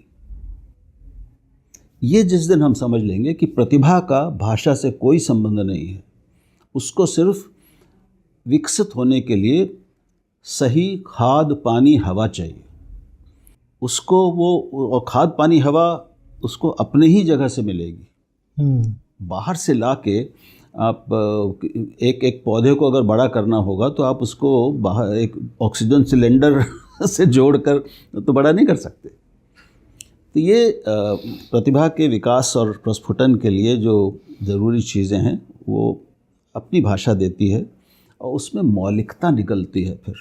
और जब हम मौलिक सृजन करने लगेंगे, अभी तो हम अपना सारा ज्ञान विज्ञान आप देखिए, सारी टेक्नोलॉजी हम तो बाहर से ही लिया है ना। हमने सारे जो नए विकास नए आविष्कार हुए हैं पिछले 100-200 सालों में, उसमें से अधिकांश तो हमने बाहर से लिया, पश्चिम से लिया है। अभी हम ज्ञान के आयातक हैं, इंपोर्ट कर रहे हैं। अब थोड़ा थोड़ा भारत ने एक्सपोर्ट यानी निर्यात करना शुरू किया है। लेकिन जब हमारी पूरी प्रतिभा, हर प्रतिभा को मौका मिलेगा ज्ञान निर्माण का, तो फिर हम ज्ञान के निर्यातक बनेंगे। वही हमारा लक्ष्य होना चाहिए। बिल्कुल। राजनीति पे और राजनीति और भाषाओं पे ये एक अगर आप इजाज़त दें तो पत्रकारिता वाली बात इसमें छूट गई। जी। पत्रकारिता इस काम में बहुत अहम भूमिका निभाती है। पत्रकार के रूप में हमारा काम यह है, पत्रकारिता का काम मिला कोई भी माध्यम हो, प्रिंट या टीवी या अब ऑनलाइन, उसमें हमारा काम यह है लोगों को सही जानकारी से, सही तथ्यों से, सही संदर्भों के साथ, सही परिप्रेक्ष्य में सूचनाओं से और ज्ञान से संपन्न करना। सिर्फ तथ्य काफ़ी नहीं है। तथ्य अपने आप में कुछ नहीं होता जब तक उसके साथ उसका संदर्भ न बताया जाए, संदर्भ के साथ उसका परिप्रेक्ष्य न बताया जाए और उसका प्रभाव न बताया जाए। जब ये सारी चीज़ें मिल जाती हैं तो एक अच्छी खबर, एक अच्छी सूचना बनती है, वरना वो सिर्फ एक तथ्य है। जिस समाज को अपनी पत्रकारिता के माध्यम से, अपने अखबारों, पत्रिकाओं, चैनलों के माध्यम से अपने आसपास के बारे में, देश के बारे में, संसार के बारे में सभी ज़रूरी सूचनाएं, खबरें सही संदर्भ, सही परिप्रेक्ष्य, सही शोध के साथ मिलती हैं, वो ज्ञान संपन्न समाज बनता है। हमारा काम, पत्रकारिता का काम अपने समाज को ज्ञान संपन्न बनाना है, प्रज्ञा संपन्न बनाना है, समझ देना है। समझ केवल आंकड़ों से नहीं आती, उनको समझाना पड़ता है ना, संदर्भ देना पड़ता है। तो ये सब कुल मिला के पत्रकारिता का काम है। इसमें भाषाई पत्रकारिता कुछ जगहों पर पीछे रही है अंग्रेजी की तुलना में, क्योंकि पहले अंग्रेजी के अखबार आए, उसके बाद हिंदी और दूसरी भाषाओं में शुरू हुए। लेकिन अब अपने प्रभाव में, अपने फैलाव में वो अंग्रेजी से बहुत आगे निकल गए हैं। अब उनके सामने चुनौती ये है कि वो अपने को पहले को खुद ज्ञान संपन्न बनाकर फिर अपने पाठकों और दर्शकों को ज्ञान संपन्न कैसे बनाएं, 21वीं और 22वीं सदी के संसार के लिए उनको तैयार कैसे करें। और भाषाओं को बचाना भी उनका काम है। जब आजकल गड़बड़ क्या हो गई कि हिंदी में बहुत ज़्यादा है ये, कि हिंदी के अखबारों ने भी इंग्लिश का इस्तेमाल शुरू कर दिया। हिंदी के चैनलों में तो हिंदी सुनने को तरस जाते हैं हम, क्योंकि वहाँ इंग्लिश सुनाई पड़ती है। इतने अपाहिज और लंगड़ी लूली किस्म की भाषा हमारे चैनल और अखबार इस्तेमाल कर रहे हैं, विशेष तौर पर चैनल, कि उसको हिंदी कहना तो हिंदी का अपमान होगा, वो केवल इंग्लिश है। और इस तरह से वो, मैं बहुत कड़ी बात कह रहा हूँ कि वो हिंदी की दैनिक हत्या कर रहे हैं। हिंदी के पास सब कुछ है, उसके पास शब्द हैं, अभिव्यक्तियाँ हैं, उसको अंग्रेज़ी की बैसाखी की ज़रूरत नहीं है। क्या आपने कभी अंग्रेज़ी के किसी बुलेटिन में, अंग्रेज़ी की पत्रकारिता में, चैनल पे उनको हिंदी की इतनी मिलावट करते देखा है? जब वो नहीं करते तो हम क्यों करते? वो अपनी सारा काम सारी बातचीत सब कुछ अंग्रेज़ी में करते हैं, 95% अंग्रेज़ी में करते हैं। हम क्यों नहीं कर सकते? भारतीय भाषाएं क्यों नहीं कर सकती? हिंदी क्यों नहीं कर सकते? हिंदी के पास लगभग 8 लाख पारिभाषिक शब्दों की शब्दावली है, ज्ञान शब्द भंडार है। 8 लाख पारिभाषिक, यानी हर विज्ञान के हर क्षेत्र में उसके पास पारिभाषिक शब्द हैं, लेकिन उनका अगर इस्तेमाल ही नहीं होगा तो लोगों को पता ही नहीं चलेंगे। लोग इस्तेमाल नहीं होगा तो वो चलेंगे ही नहीं, और इस तरह वो बंद होके किताबों में रह जाते हैं। तो ये भी हमारी भाषाई पत्रकारिता की जिम्मेदारी है कि वो अपनी भाषा को भी बचाने की कोशिश करे, उसमें भी अग्रणी भूमिका निभाए। अभी तो वो भाषा को मारने और कमज़ोर करने का काम कर रहे हैं, अपवादों को छोड़कर। जी बिल्कुल। और ये बात हुई पत्रकारों की और पत्रकारिता की, किस तरीके से भाषाओं का उनका आपस में समन्वय चल रहा है, किस तरीके से सकारात्मक और नकारात्मक चीज़ें चल रही हैं। सर, चूँकि आपने साहित्य भी काफ़ी पढ़ा है, तो आगे शिक्षा नीतियों के बाद, पत्रकारिता के बाद में जो तीसरा आपका जो आपके जो बिंदु समझना चाहता हूँ, आपके विचार समझना चाहते हैं हम, वो हैं जो आज का साहित्य, आज के साहित्यकार हैं, वो किस तरीके से भाषाओं को लेके आगे बढ़ रहे हैं, कैसे चल रहे हैं, सकारात्मक और नकारात्मक, अगर दोनों पे प्रकाश डाल पाएं। देखिए, जो भी भाषा में रच रहा है वो भाषा को आगे बढ़ा रहा है, तो उनका तो मैं अभिनंदन ही करूँगा। जो भी हिंदी में अपनी अपनी भाषाओं में कुछ भी साहित्य के किसी भी विधा को में रच रहे हैं, कविता में, कहानी में, उपन्यास में, आलोचना में, नाटक में, विमर्श में, निबंधों में, ललित निबंधों में, वो भाषा को आगे बढ़ा रहे हैं। सिर्फ एक ही बात मैं उनसे कहना चाहता हूँ कि भाषा रक्षक की अपनी भूमिका को भी भूलिए मत। सड़क पर जिस भाषा का इस्तेमाल या जिस इंग्लिश का इस्तेमाल हो रहा है, ये ज़रूरी नहीं है कि हमारी कहानी में, हमारे उपन्यास में और हमारी अपनी बातचीत में, लेखन में वही भाषा वैसी की वैसी आ जाए। साहित्य का मतलब है परिष्कार। साहित्य से हम पाठकों की संवेदना का, उसके बौद्धिक जगत का परिष्कार करते हैं, है ना। उसको थोड़ा ज़्यादा सुसंस्कृत बनाते हैं, उसको थोड़ा ज़्यादा संवेदनशील बनाते हैं। तो अगर हम उसको भावनाओं के प्रति, दूसरे मनुष्यों की, दूसरे लोगों के अनुभवों के प्रति, उनके यथार्थ के प्रति, उनके संघर्षों के प्रति, उनके दुखों दर्दों के प्रति संवेदनशील बना रहे हैं, हमें बेहतर मनुष्य बना रहे हैं, तो अपनी भाषा के प्रति भी हमारी संवेदनशीलता दिखनी चाहिए ना। तो अब हमारे पाठक हमारी भाषा पढ़कर, हमारी कहानी या कविता, उपन्यास पढ़कर अपनी भाषा के प्रति भी थोड़ा ज़्यादा संवेदनशील हों, भाषा के दर्द को समझें। ये काम तो साहित्यकार ही कर सकते हैं। मैं केवल इतना ही आग्रह उनसे करूँगा। बाकी हिंदी में बहुत अच्छा, खूब श्रेष्ठ लेखन हो रहा है, नए नए विषयों पर लेखन हो रहा है, नए तौर तरीक़ों से लेखन हो रहा है, नई दृष्टियों से, नई संवेदना के साथ लेखन हो रहा है। बहुत से ऐसे क्षेत्र जो अब तक साहित्य से बाहर माने जाते थे, अलग अलग तरह की लैंगिकताएं जो अब तक दबी हुई थी, हमारे समाज की सच्चाइयाँ, वो अब साहित्य में स्वर पा रही हैं, जगह पा रही हैं, स्वीकृति पा रही हैं। जी, तो ये बहुत अच्छी बात है। जी बिल्कुल। आगे बढ़ते हैं, चूँकि मेरी जिज्ञासा है कि बहुत आपने पत्रकारिता में काफ़ी काम किया है, साहित्य पढ़ा है, लेकिन जो भाषाओं को बचाने के लिए कदम उठाना है, उसके लिए संघर्ष करना है, उसके पीछे क्या कारण था? क्यों आपको लगा कि बहुत सारे लोग हैं, बहुत सारे पत्रकार हैं जिनको हम जानते हैं कि हिंदी पत्रकारिता में अच्छे लोग हैं, अंग्रेजी की पत्रकारिता में भी अच्छे लोग हैं, लेकिन आपका क्यों रुझान आया कि मुझे भाषाओं के लिए काम करना है, इनके संवर्धन में, इनके बचाव के लिए एक आवाज़ उठानी है? क्या क्या बिंदु था, क्या वो एक कनेक्शन पॉइंट था, क्या था वो? मुझे बहुत देर से ये समझ में आया। पहले तो मेरे 10 साल, जैसे मैंने कहा, अंग्रेज़ी में ही चले गए। फिर जब मैं हिंदी में आया तो हिंदी में संभलने में, अपनी एक जगह और उसको समझने में, थोड़ा अभ्यास करने में समय लगा।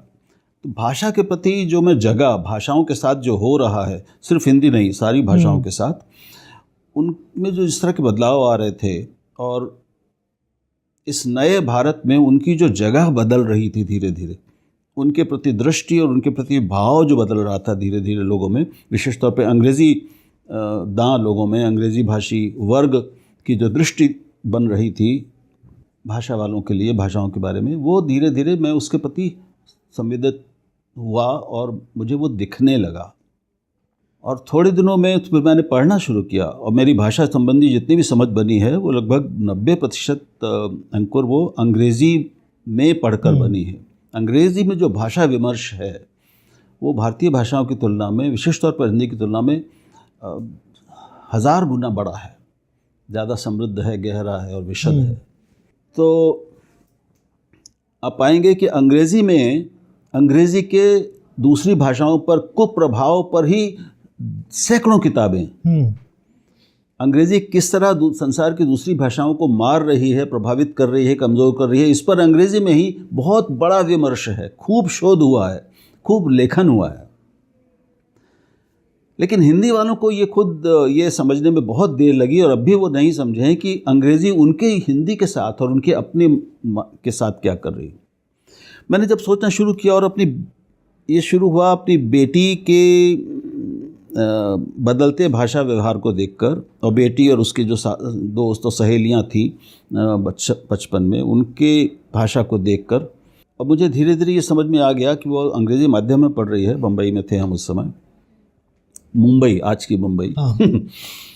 तो मेरी बेटी, मैं हिंदी का आदमी हूँ, मैं हिंदी में लिखता पढ़ता सोचता हूँ और उसको गर्व की तरह अपने मुकुट पे सर पे धारण करता हूँ, मुकुट की तरह। मेरी बेटी हिंदी की पाठक नहीं होगी। वो हिंदी बोलती तो है, दूसरों से बेहतर हिंदी बोलती है, लेकिन हिंदी की पाठक नहीं है और उसके आगे होने की संभावना भी कम है। फिर मैंने दूसरे बच्चों को देखना शुरू किया जो अंग्रेज़ी माध्यम में पढ़ रहे थे। मैंने पाया कि सब जगह स्थिति यही है। उन सब के लगभग 90% के माँ बाप तो हिंदी में ही बात करते थे या अपनी अपनी भाषाओं में बात करते थे, लेकिन उनके बच्चे उनकी अपनी परिवार की भाषाओं से निकल चुके थे। अंग्रेज़ी उनकी पहली भाषा बन गई थी। अपनी भाषाएं उनमें हिंदी आती थी, लेकिन एक हल्की फुल्की बातचीत के लिए, लेकिन शिक्षा के लिए कोई भी गंभीर बात करनी हो, शायद अगर आपके बच्चे हैं तो आप भी पाएंगे कि वो, अगर हिंदी आपकी मूल भाषा है तो हिंदी में वो कोई गंभीर विमर्श 2 मिनट भी नहीं कर पाएंगे। हिंदी के जो गंभीर शब्द हैं, जो प्रत्यय यानी कॉन्सेप्ट्स हैं, उनको पता ही नहीं होंगे। तो इसी को मैंने और देखना शुरू किया और मैंने समझ में आ गया कि भाषाओं के, भारतीय भाषाओं के भारत के संदर्भ में ज़िंदा रहने, बचने या मर जाने और या कमज़ोर हो जाने के बीच में एक चीज़ है, वो है अंग्रेज़ी माध्यम शिक्षा। ये समझ में आ गया और आप भी देखेंगे तो पाएंगे कि सही है कि जिस बच्चे को एक बार अंग्रेज़ी माध्यम में शुरुआती शिक्षा मिल गई, वो फिर पूरी तरह कभी अपनी भाषा का नहीं हो सकता। अपनी भाषा बोलता है वो, क्योंकि उसके माँ बाप उसमें बोलते हैं, उसके बाबा दादी नाना नानी पिछली पीढ़ियाँ उसमें बोलती हैं, और बाकी छोटे लोग भी बाज़ार में और सब जगह भी उन भाषाओं में, हिंदी में, मराठी में, बांग्ला में बात करते हैं। लेकिन उसको अगर आगे पढ़ाई करनी है, उसको अच्छा रोज़गार करना है, नौकरी करनी है, तो वो उसको ये समझ में आ जाता है कि अंग्रेज़ी से ही होगा। और अपनी भाषा को बोलने का अभ्यास तो बना रहता है उसका, हल्का फुल्का, जो सामान्य हल्की भाषा, सरल भाषा कहते हैं। लेकिन किसी भी गंभीर काम में, पढ़ने में और लिखने में उसकी अपनी भाषा का अभ्यास धीरे धीरे कम होता जाता है। ये तो हो रहा है ना। बिल्कुल। तो इसी को आप 2 पीढ़ी और आगे कर दीजिए। आज जब हमारी पीढ़ी की, हम भाषा वाले लोग हैं, हमारे अपने बच्चों की ज़िंदगी से प्रथम भाषा के रूप में हमारी अपनी भाषा हिंदी निकल गई है, या मराठी निकल गई है, या तेलुगु निकल रही है, तो फिर जब उनके बच्चे होंगे तो उनकी भाषा में हमारी भाषा, उनकी ज़िंदगी में हमारी भाषा कहाँ होगी, कितनी होगी। और जब उनके बच्चों के बच्चे होंगे, यानी आज से हमारी तीसरी पीढ़ी, तब तक वो तीसरी पीढ़ी जब आएगी, उस समय तक सारी भारतीय भाषाओं की स्थिति क्या होगी, वो कहाँ होंगी, शिक्षा व्यवस्था में होंगी क्या? अभी 50% भारतीय बच्चे अंग्रेज़ी माध्यम में स्कूलों में पढ़ रहे हैं। अगले 50 साल में ये जो आज 50% है, ये 100% हो जाएगा, है ना? 95% तो हो ही जाएगा। तो वो पूरी पीढ़ी, अब आप कल्पना कीजिए कि आज से 50 साल बाद, बहुत आजकल अमृतकाल की बात हो रही है और महान भारत और विश्व गुरु भारत, ये सब नारे बहुत उछाले जा रहे हैं। लेकिन आज से 25 साल, 30 साल, 50 साल बाद का जो भारत होगा, अगर शिक्षा व्यवस्था ऐसी ही रही और अंग्रेज़ी माध्यम शिक्षा ऐसे ही फैलती रही, तो जो 50 साल बाद के भारतीय बच्चे पैदा होंगे, बड़े होंगे, वो तो सिर्फ अंग्रेज़ी ही पढ़ के, बोलकर, लिखकर बड़े होंगे ना। बिल्कुल। तो फिर भारतीय भाषाएं कैसे बचेंगी? ऐसी भाषा जिसको कोई पढ़ नहीं रहा, जिसमें कोई लिख नहीं रहा, जिसमें कोई गंभीर काम नहीं कर रहा, तो वो केवल फिल्मों में, फिल्मी गानों की और फिल्मी संवादों की भाषा बनकर ज़िंदा रह जाएगी। कविता, कहानी, उपन्यास से किसी भाषा, कोई भी भाषा सशक्त भाषा बनी रह जाएगी? नहीं होगा ऐसा। गालियों की भाषा तो रहेगी, क्योंकि जो हिंदी और भाषा की में गालियाँ होती हैं, उसमें जो मज़ा है वो अंग्रेज़ी में नहीं आता। लेकिन क्या ये भाषा का जीवंत रहना है? ये भाषा की जीवंतता है क्या? तो मुझे समझ में आ गया, और तब से मैंने जो कोशिश की, जो मैं कर रहा हूँ 20-25 साल से, मैं सब जगह जा के चिल्ला रहा हूँ, लोगों से एक तरह से भीख मांग रहा हूँ कि भैया, तुम्हारी भाषाओं का ये भविष्य है, इसको देख लो, अपनी भाषाओं को भी बचा लो। पहले अपनी ज़िंदगी में बचाओ, अपने व्यवहार में बचाओ, अपने घर में बचाओ, अपने बच्चों को दो अपनी भाषा, अपने बच्चों को अपनी भाषा पर गर्व करना सिखाओ, अपने बच्चों को अपनी भाषा से प्यार करना सिखाओ। अगर ये नहीं हुआ तो भारतीय भाषाओं को खुदा भी बचा नहीं पाएगा। और अगर भारतीय भाषाएं नहीं रही, जैसा हमने शुरू में कहा था, तो फिर भारत और भारतीयता कैसे बचेंगे? तो ये जो भाषा का संकट है, ये भारतीय सभ्यता का संकट है। एक अंग्रेज़ी भाषी भारत, आप उसको इंडिया को भारत कर दें, प्रेसिडेंट ऑफ भारत कर दें, इससे भारत नहीं बचेगा। ये भारत को भारत बनाना नहीं है। भारत तब बचेगा और नए सिरे से बनेगा जब वो अपनी भाषाओं में अपना श्रेष्ठतम, उच्चतम, गंभीरतम काम करेगा। उसके लिए ज़रूरी है कि ये अंग्रेज़ी माध्यम की बैसाखी जो हमने बच्चों को, जिसकी आदत डाल दी है और डाल रहे हैं लगातार, ये हटे। यानी प्राथमिक शिक्षा से अगर माध्यम भाषा के रूप में अंग्रेज़ी को हटाकर उसकी जगह स्थानीय भाषाओं को नहीं रखा गया, तो भारतीय भाषाओं को कोई भी नहीं बचा सकता। ये मेरी अंतिम निष्कर्ष है जो मैं पहुंचा हूँ। ये दुखद है, कहने में छाती फटती है, लेकिन सच यही दिख रहा है मुझे, और यही सच मैं सबके सामने रखता हूँ। मुझे इसलिए साहित्य से कोई ज़्यादा मतलब नहीं है। बहुत अच्छा हुआ कि मैं साहित्यकार नहीं हूँ, ईश्वर ने मुझे साहित्यिक प्रतिभा नहीं दी, क्योंकि अगर दी होती तो मैं भी शायद अपनी कविता, कहानी, उपन्यास लिख रहा होता, उसी में मस्त रहता। लेकिन अभी मैं भाषा को उसके सारे रूपों में, सारे उपयोगों में, सारी भूमिकाओं में देख पा रहा हूँ, देखने की कोशिश कर रहा हूँ, एक समग्रता में देख रहा हूँ, और मैं उस भाषा के संसार को बहुत गहरे संकट में देख रहा हूँ। यही जो एक बात है, यही लोगों तक पहुँचाने की मैं कोशिश कर रहा हूँ। जी बिल्कुल, आगे बढ़ते हैं। मैं आपको सोशल मीडिया पे देखता रहता हूँ, जिस तरीके से सकारात्मक और नकारात्मक लोगों के विचार, आपके जो विचार होते हैं उनके ऊपर आते हैं, कमेंट्स आते हैं। मैं सोशल मीडिया पे आपके विचार जानना चाहता हूँ, किस तरीके से जो विचारों को आगे पहुँचाने का एक जरिया है, सकारात्मक जा रहा है, नकारात्मक जा रहा है, दोनों तरह से जा रहा है, आगे की पीढ़ी तक या आगे के लोगों तक किस तरीके से पहुँच रहा है? कोई भी जो तकनीक है, हम जिसको विज्ञान कहते हैं, वो अपने आप में मूल्य निरपेक्ष होता है। एक ही तकनीक का इस्तेमाल अच्छाई के लिए भी होता है, बुराई के लिए भी होता है।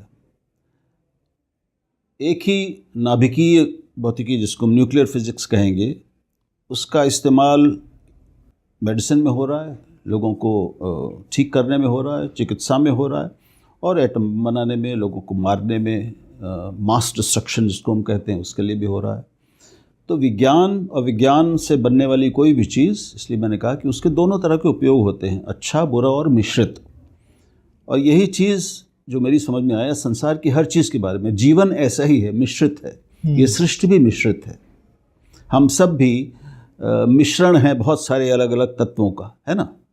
हम में कुछ सात्विक अंश है, एक राजसिक अंश है जो हमारे वेदांत की प्रणाली है सोचने की, और एक तामसिक अंश है, और सब एक दूसरे पर समय समय पर कभी तमस हावी हो जाता है, फिर रजस हावी होता है, फिर कभी सात्विकता हावी होती है, फिर बदलता है, ये क्रम चलता रहता है। तो ये सृष्टि में भी क्रम चल रहा है।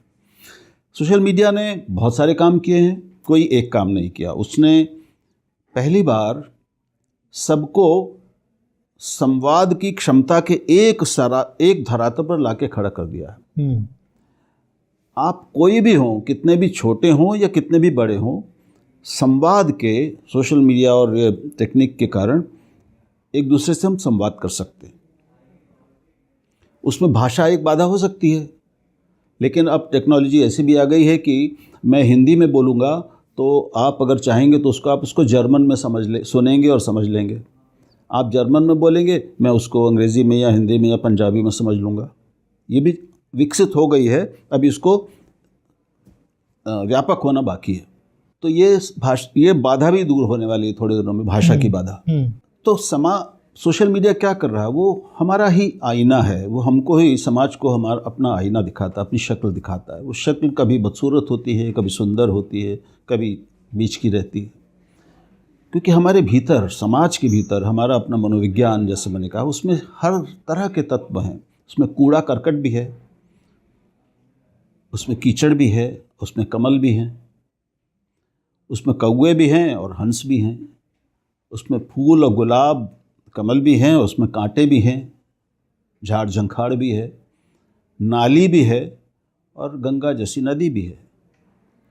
और ये सब सृष्टि में ये सारी चीज़ें हैं। तो अब बहुत सारा ऐसा कूड़ा करकट लोगों के जो दिमाग में, उनकी चेतना में भरा हुआ था, अब उसको एक अभिव्यक्ति का मंच मिल गया है, तो वो बाहर आ रहा है। तो लोगों की अपनी कुंठाएं, उनकी घृणाएं, उनकी पसंद नापसंदगियाँ,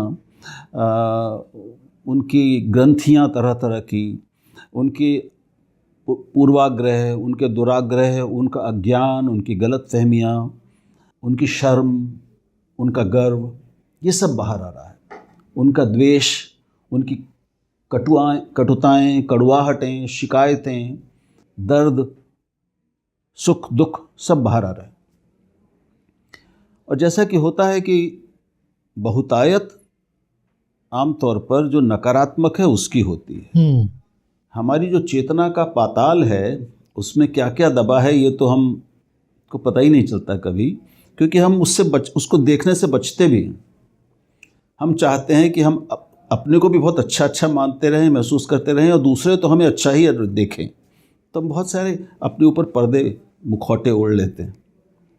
एक जो आडंबर है हमारा कि लोग हमको बहुत अच्छा देखें, समझें, और मैं भी अपने को अच्छा ही समझ रहा हूँ। तो मेरी जो कमियां हैं, जो बुराइयां हैं, जो बहुत कूड़ा करकट मेरी अपनी चेतना में है, उसको हम छुपाते दबाते हैं।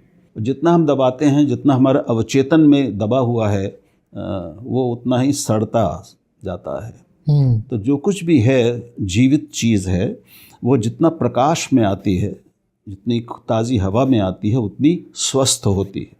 तो अभी सोशल मीडिया के माध्यम से समाज का, हमारी सामूहिक चेतना का और निजी चेतने का भी बहुत कूड़ा करकट भी ऊपर आ रहा है। हमारी बहुत अच्छी चीज़ें भी आ रही हैं, अच्छे विचार आ रहे हैं, अच्छे लोगों से हम जुड़ना हमारा संभव हो रहा है। मुझे ट्विटर पर, सोशल मीडिया पर ही इतने अच्छे मित्र मिले हैं, उनमें एक आप भी हैं। मैं समझता हूँ हमारा पहला संपर्क तो ट्विटर से ही हुआ था। ट्विटर से मुझे एक से एक अच्छे लोग, अद्भुत लोग, सकारात्मक लोग, जिनसे मिलकर, जिनको जानकर मैं समृद्ध हुआ हूँ, मैं बेहतर हुआ हूँ, ऐसे लोग भी मिले हैं। और ऐसे लोग दिन रात मुझे मिलते ही हैं, जो मुझे दिन रात गालियाँ देते हैं। हर रोज़ मुझे कम से कम 100-200 गालियाँ मिलती हैं सोशल मीडिया पे। तो ठीक है, मुझे जो लेना है मैं वो लेता हूँ। गाली का मुझ पर कोई असर होता नहीं, वो मैं स्वीकार ही नहीं करता। तो ना मैं उस पर क्रुद्ध होता हूँ, ना कुछ होता हूँ। दुख होता है कभी, लोगों की तुच्छताओं पर दुख होता है, वो भी अपने ही हैं। अंततः हम सब एक ही, आप उसको विश्वात्मा कह लें, परमात्मा कह लें, एक ही चेतना के अंग हैं, उसी के हिस्से हैं। हम सब एक जैसे हैं, एक ही चेतना का, एक ही ब्रह्म कह लें, उसका अंश हम सब में है। तो ये जो एकात्मता है, यही भारत का तत्वज्ञान है, यही भारतीय दर्शन और भारतीय धर्म और भारतीय जीवन शैली का मूल है। तो अगर इस एकात्मता में मैं विश्वास करता हूँ, तो जो मुझे गाली देता है, जो मुझे आहत करना चाहता है और करता है, और जो मेरी प्रशंसा करता है, जो मुझे अच्छा मानता है, दोनों में अंततः और मूलतः एक ही तत्व है, थोड़ा सा अंतर है। उसको मुझे इसी रूप में स्वीकार करना चाहिए। तो मैं ये नहीं कर सकता कि मैं अच्छा ले लूँ और बुरे बुरे को छोड़ दूँ। मुझे सब स्वीकार है और सब मेरे अपने हैं। जो अभी नहीं समझ रहे हैं वो कल को समझ जाएंगे। इसलिए मैं निराश नहीं होता, मैं हताश नहीं होता, मैं कड़वाहट मुझ में नहीं आती, मैं मस्ती में रहता हूँ। तो सोशल मीडिया को मैं इस तरह से देखता हूँ, लेकिन मैं उसका आभारी हूँ कि उसने मुझे एक बहुत बड़ी संख्या में मित्र दिए, जो मेरी बात सुनते हैं, पढ़ते हैं, सहमत होते हैं, कभी आलोचना करते हैं। मेरा ही फ़ायदा हुआ उससे, मैं समृद्ध हुआ हूँ। तो अगर हम सोशल मीडिया को अपनी आंतरिक समृद्धि का और अपनी चेतना, अपनी समझ, अपनी जानकारी, ज्ञान के विस्तार का एक माध्यम और मंच मान लें, तो कितना बढ़िया है ना। तो इसने एक लोकतांत्रिकरण तो किया है, सामाजिक संवाद का, विमर्श का, उसको लोकतांत्रिक बनाया है। तो कोई भी किसी को भी कुछ भी कह सकता है। ये बड़ी ताकत है, हम सब के पास वो ताकत है। मैं सिर्फ ये चाहूँगा कि हम सभी चाहेंगे कि उसका हम बेहतर उपयोग करें, अच्छी बातों के लिए करें, उससे हमको फ़ायदा हो, ऐसे इस तरह से उपयोग करें। लेकिन एक गड़बड़ जो हो गई है कि बहुत सी राजनीतिक पार्टियों ने, विचारधाराओं ने, संगठनों ने, नेताओं ने सोशल मीडिया का इस्तेमाल करके झूठ, घृणा, द्वेष, विभाजन, खाइयाँ, इनको बढ़ाया है और इनको फैलाया है, इसका इस्तेमाल किया जा रहा है। तो अब इसका, सोशल मीडिया का इस्तेमाल एक हथियार के रूप में किया जा रहा है, राजनीतिक लड़ाइयों के लिए, वैचारिक लड़ाइयों के लिए, सांप्रदायिक धार्मिक लड़ाइयों के लिए भी, जातीय लड़ाइयों के लिए भी। ये बहुत घातक है, ये भारत के लिए घातक है, दुनिया के लिए घातक है। तो दोनों चीज़ें हैं सोशल मीडिया की, दोनों सच्चाइयाँ हैं। एक तरफ इसका जो कूड़ा करकट है वो विस्फोटक स्थिति तक पहुंच गया है। हम जानते हैं कि सोशल मीडिया पे कोई झूठ आ जाता है, कोई बात आ जाती है, उसके कारण लोगों की हत्याएं हो जाती हैं, उसके कारण बलात्कार हो रहे हैं, महिलाओं के साथ, उसके साथ भयानक ऐसे अत्याचार हो रहे हैं जो पहले शायद नहीं हुए, कम होते थे, दंगे हो रहे हैं, समाज, लोग एक दूसरे की जान के दुश्मन बन रहे हैं। ऐसे लोग जो एक दूसरे को बिल्कुल जानते नहीं। मैं हिंदू हूँ तो मुझे नफ़रत करना सिखाया जा रहा है मुसलमान से, मुसलमान हूँ तो मुझे हिंदुओं से या दूसरे लोगों से नफ़रत करना सिखाया जा रहा है। ये जो पक्ष है सोशल मीडिया का, ये बहुत घातक है, ये आपराधिक पक्ष है उसका। कोई भी अच्छा समाज, स्वस्थ समाज और राज्य होगा तो वो इन प्रवृत्तियों को रोकेगा, सख्ती से रोकेगा, और इसकी बहुत सख्त ज़रूरत है।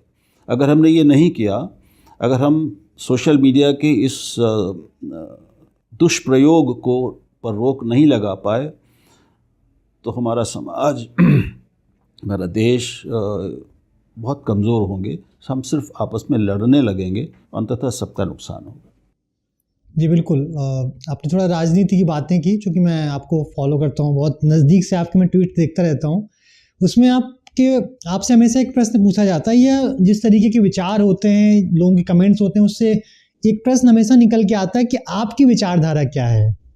थोड़ा राजनीतिक प्रश्न है, साहित्य के मंच में बात करें, लेकिन मुझे लगता है इसका जवाब ना सही वे में पहुंचना बहुत ज़रूरी है लोगों तक।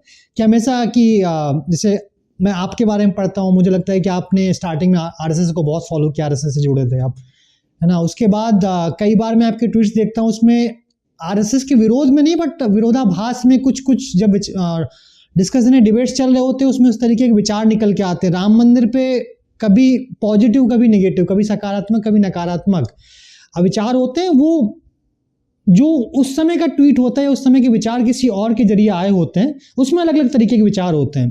तो मुझे लगता है जो प्रश्न वहाँ से उठते हैं कि विचारधारा क्या है आपकी, किस तरीके से किसको आप सपोर्ट करते हैं? क्योंकि वो मुझे लगता है कि कई बार आप ट्वीट्स को कोट करके उनको रिप्लाई करते हैं, आप जस्टिफाई कर रहे होते हैं कि नहीं मेरा ये है, या फिर दूसरी तरफ से ऐसे कमेंट्स आ रहे होते हैं जो बहुत नकारात्मक होते हैं विचारधाराओं को लेके।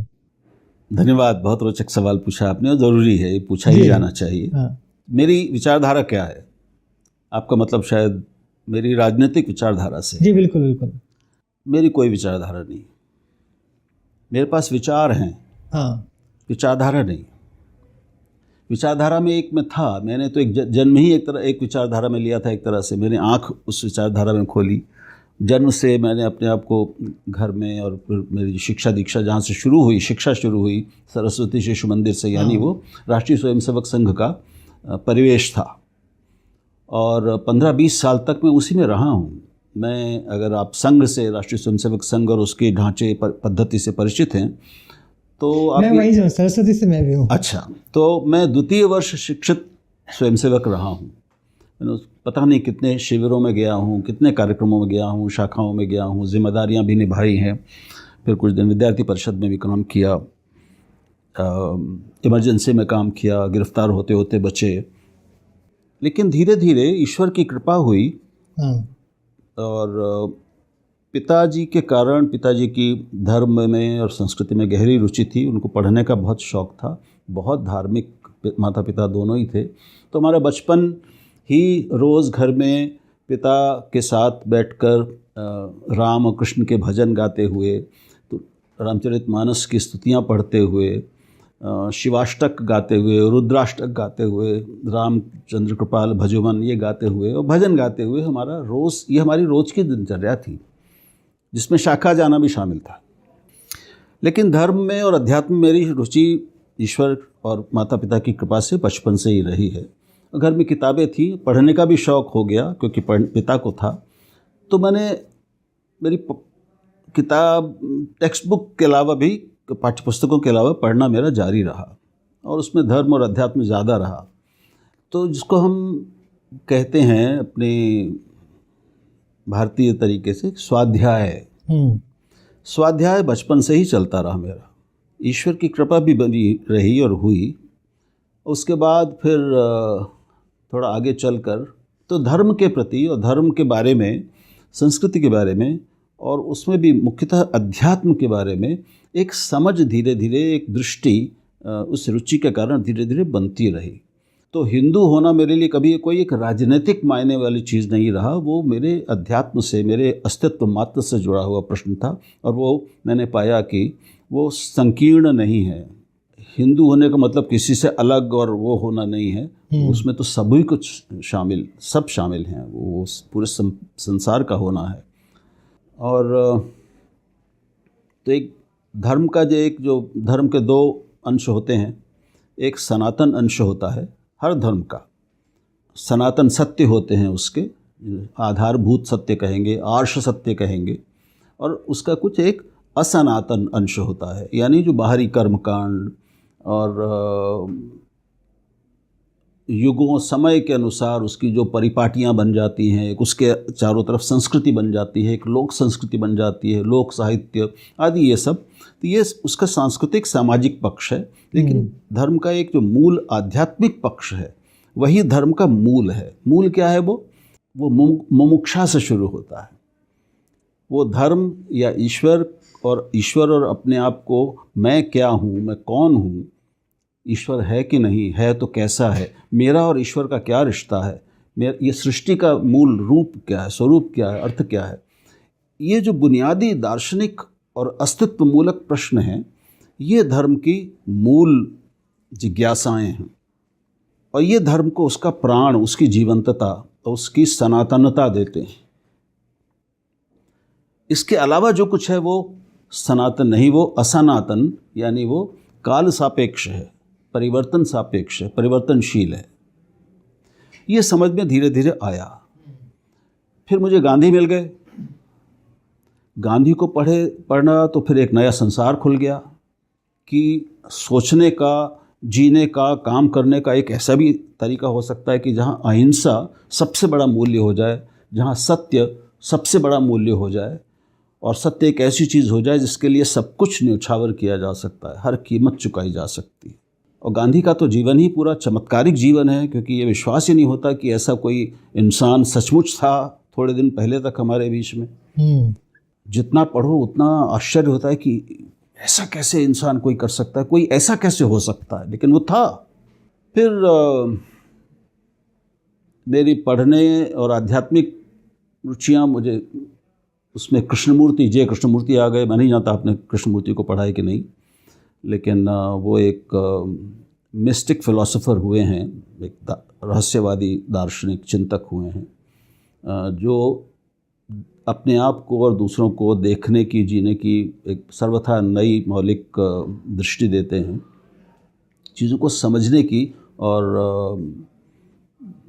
आत्मसचेतनता की, आत्म जागरूकता के एक नया तरीका, नई राह दिखाते हैं। तो ये सब कुल मिलाकर चलता रहा। धीरे धीरे मुझे समझ में आने लगा कि संघ की जो हिंदुत्व की परिभाषा है वो संपूर्ण नहीं है, वो अधूरी है, वो बहुत गहरी भी नहीं है।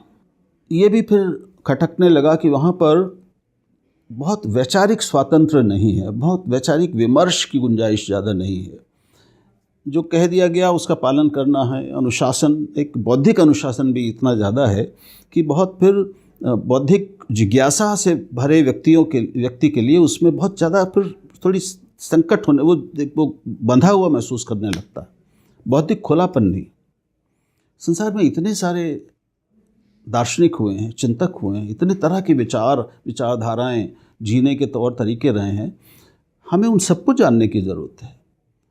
हम केवल भारतीयता के नाम पर, भारतीय हिंदू संस्कृति के नाम पर केवल कुछ ही लोगों को पढ़ें, हम कुछ ही लोगों को अपना आदर्श मानें, हम एक ही जीवन शैली को, जो संघ बता रहा है, उसी को एकमात्र जीवन शैली और दर्शन और तत्वज्ञान मान लें, ये तो ज्ञान की प्रकृति के विरुद्ध है ना। ज्ञान अपने प्रकृति में अनंत है, उसका कोई अंत नहीं हो सकता। कोई ये नहीं कह सकता कि मेरी ज्ञान की ये सीमा है, मैं बस यहाँ तक समझ गया, इसके आगे मुझे नहीं समझना।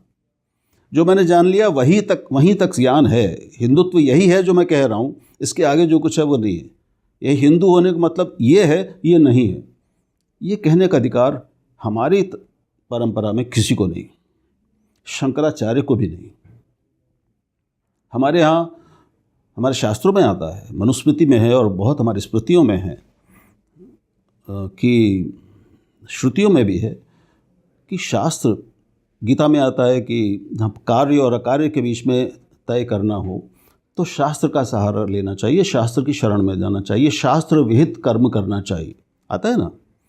लेकिन उसमें यह भी है हमारे शास्त्रों में कि वेद, श्रुतियाँ, स्मृतियाँ, इनसे निर्णय करना, इनके आधार पर निर्णय करना, इनके साथ साथ अंतिम किसी काम के करना ही नहीं करना, उसकी औचित्य की कसौटी, अंतिम कसौटी क्या है?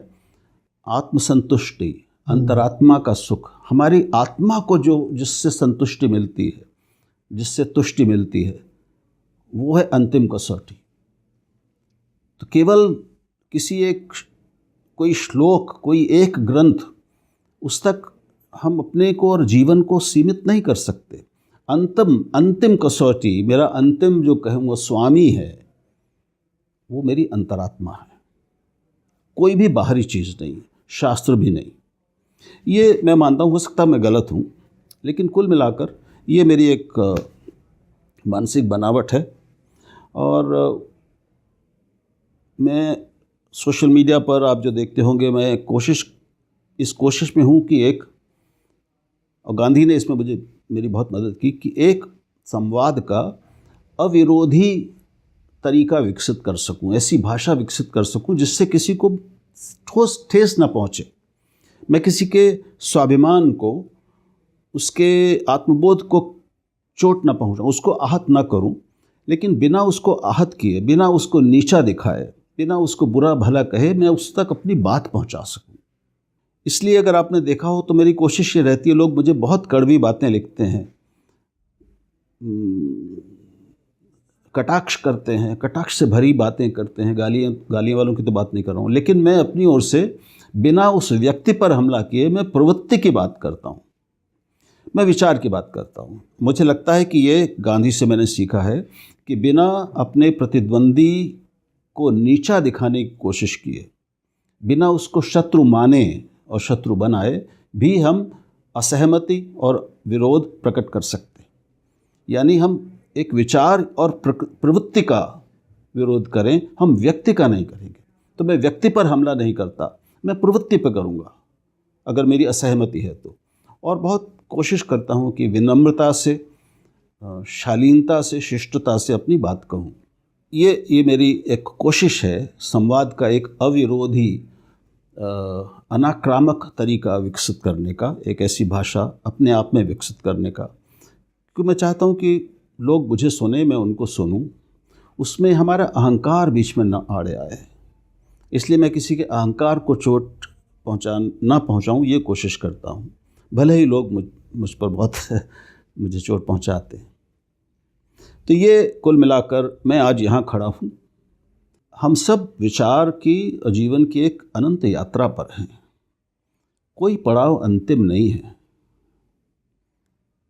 तो ज्ञान में और समझ में हम किसी भी अंत को स्वीकार कैसे करते हैं? हम विचारधारा का क्या मतलब? विचारधारा यानी एक धारा, एक चीज़ है जो बह रही है, उसमें बहुत ताकत होती है और उसके अंदर जो भी आता है वो उसमें बहता है।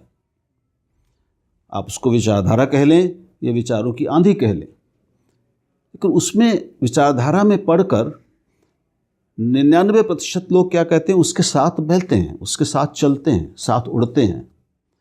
लेकिन मैं समझता हूँ कि जो स्वायत्त है अपने विचार में और अपने भीतर, अपने आत्मबोध में एक स्वायत्त व्यक्ति है, वो बहने के लिए किसी दूसरी द्वारा बनाई गई, बहाई गई धारा में बहने के लिए पैदा नहीं हुआ। वो खुद अपनी जगह तलाशने और पाने के लिए पैदा हुआ है। और धारा के विपरीत चलने में ज़्यादा हिम्मत और ज़्यादा ताकत लगती है। धारा में बहना तो बहुत आसान है, आप धारा में अपने को छोड़ दीजिए, वो आपको बहा ले जाएगी। लेकिन आपको अगर अपनी जगह बनानी है, अपने को पहचानना है, तो ये समझ में आता है कि आप भीड़ का हिस्सा नहीं हैं। आप भीड़ का हिस्सा बनने के लिए भेड़ नहीं बनाए गए हैं, आप एक व्यक्ति बनाए गए। हम में भी उस सनातन का, उस परम तत्व का वैसा ही अंश है जैसा सब में है। तो मैं उस अंश को पहचानूं, चाहे सारी दुनिया का विरोध मुझे करना पड़े, सारी दुनिया से अलग मुझे रहना पड़े, धारा के विपरीत खड़े रहना पड़े या चलना पड़े। ये मेरी अंतिम भूमिका है जी। अब जहाँ तक विचारधारा का सवाल है, ये आपने बहुत वाजिब सवाल पूछा है, तो सबको ये जानने का अधिकार है। तो मैंने कहा कि मेरे पास विचार हैं, कोई एक विचारधारा नहीं है। मैं सभी विचारधाराओं में जो अच्छा है वो पाने की, खोजने की, देखने की कोशिश करता हूँ, और हर विचारधारा में कुछ ना कुछ अच्छा है। कोई भी विचारधारा पूरी तरह त्याज्य नहीं है, कोई भी विचारधारा पूरी तरह ओढ़ने योग्य भी नहीं है। हमें अपनी विचारधारा, अपना विचार खुद ही बनाना है। अंततः राम मंदिर की बात आपने की, उस पर आजकल बहुत सबसे गर्म मामला वही है। तो उस पर लोगों को ये लगा कि मैं राम मंदिर का विरोधी हूँ। तो राम तो मेरे आराध्य हैं। मैंने पहले ही कहा कि मैं तो रामचरितमानस पढ़ते हुए बड़ा हुआ हूँ, वाल्मीकि रामायण भी पढ़ता हूँ। मेरी सबसे प्रिय पुस्तक गीता है, जिसको मैं नियमित पढ़ता हूँ, समझने की कोशिश करता हूँ। दूसरे शास्त्र भी पढ़ता हूँ, कोशिश करता हूँ। तो जो मेरी समझ में आया है कि राम, जिसे हम राम तत्व कहेंगे, वो, और राम का मंदिर और राम की भक्ति या राम के नाम पर भक्ति का प्रदर्शन, ये सब अलग अलग चीज़ें। राम जन्मस्थान पर एक मस्जिद जो बनी थी, वो मैं अभी हाल में भी कहा है, मैं पहले भी कहता रहा हूँ। वो मैंने उसको जब देखा था तो मेरा भी हृदय रोया था कि हमारे राम के जन्मस्थान पर ये मस्जिद कैसे हो सकती है, रामलला इतनी दुर्दशा में कैसे हो सकते हैं। वो मुझे कभी स्वीकार नहीं हुआ। इतिहास में इतनी तो समझ में आ ही गया कि विजेता का एक अहंकार होता है, विजेता की एक नीति होती है। जो विदेशी आए, जो मुस्लिम तुर्क हों, अफ़गानी हों, या वो कोई भी हों, उन्होंने अगर वो जहाँ जीत हासिल की, तो विजित जनता के ऊपर, जिसको उन्होंने हराया था, पराजित जनता और उसकी मनोदशा और उसके मनोविज्ञान को ध्वस्त करने के लिए, नीचा दिखाने के लिए, मनोबल तोड़ने के लिए उन्होंने उसके पवित्रतम स्थानों पर अपनी मस्जिद बना दी। ये एक विजेता का मनोविज्ञान था जो समझ में आता है। तो ये मैं मानता हूँ कि अयोध्या, काशी यानी ज्ञानवापी और विश्वनाथ मंदिर के बगल में जो मूल विश्वनाथ मंदिर तो तोड़ ही दिया गया, औरंगजेब ने तोड़वाया था, बहुत बड़ी मस्जिद बनवा दी। बिंदु माधव मंदिर था वहाँ पे, वो तोड़ दिया। मथुरा कृष्ण जन्म स्थान, वहाँ पर मस्जिद। इन जगहों पर मस्जिद होने का कोई तुक ही नहीं है। ये वैसी बात है जैसे कोई काबा पे कहे कि मैं काबा के बगल में या काबा को ऊपर उसको गिरा के वहाँ पे मंदिर बनाऊंगा या चर्च बनाऊंगा या गुरुद्वारा बनाऊंगा या एक सिनेगॉग बनाऊंगा, ज्यूस कहें, तो ये तो मूर्खतापूर्ण बात है।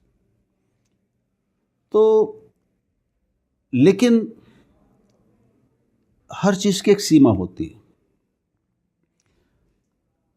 मैं चाहता था और चाहता हूँ अभी भी कि अब एक राम मंदिर तो अयोध्या में बन गया, लेकिन उसको बनने का जो तरीका है उस तरीके से मेरा विरोध रहा है।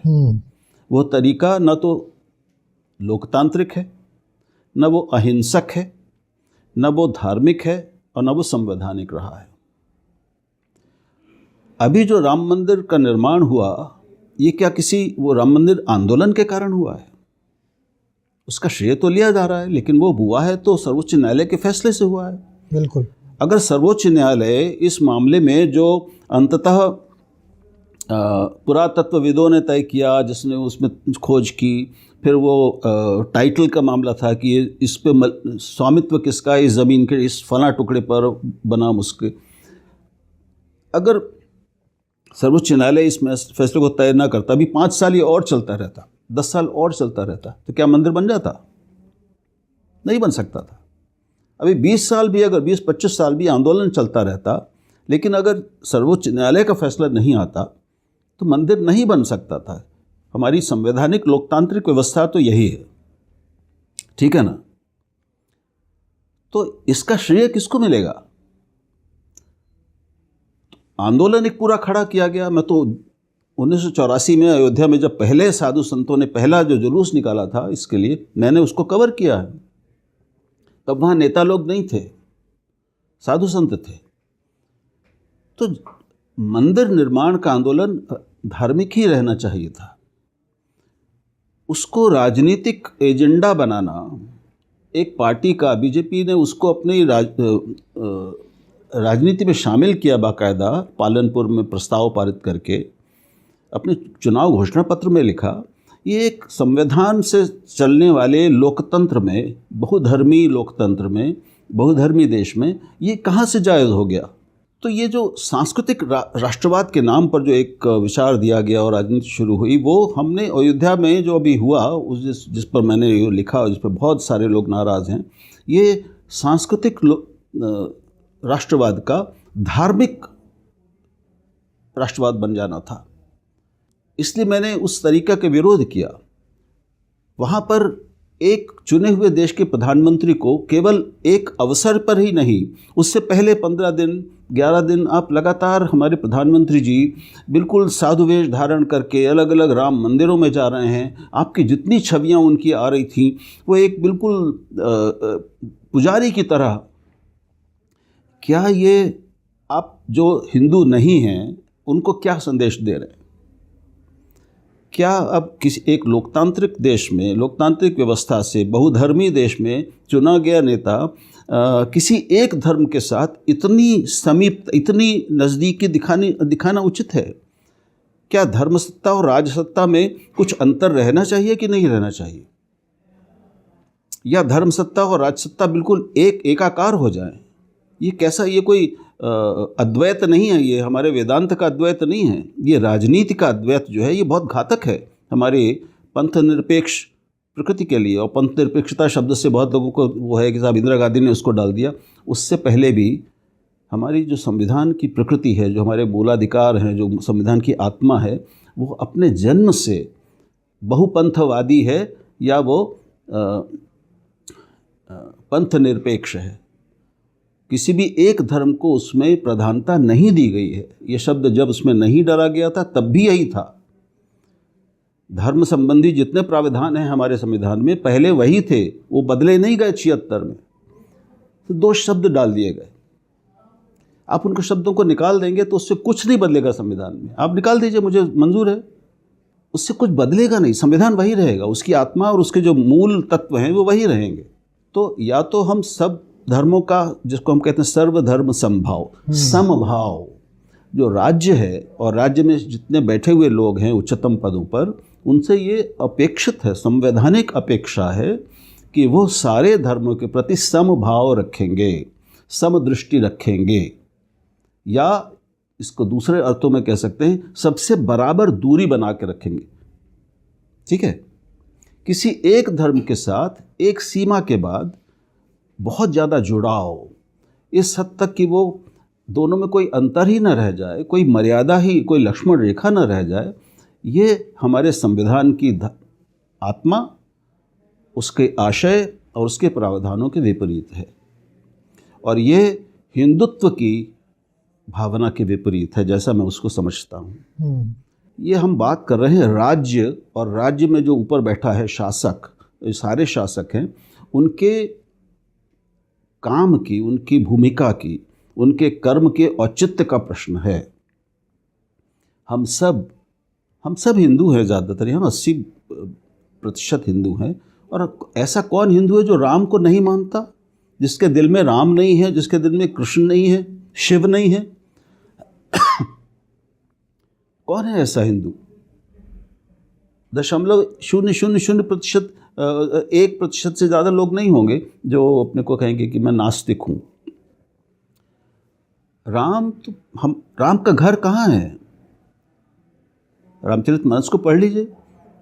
वाल्मीकि जी ने राम को बताया है, राम ने उनसे पूछा है चित्रकूट में कि अब हम लोग यहाँ कहीं कुटिया बना के रहना चाहते हैं, हमें कोई अच्छा स्थान बता दीजिए।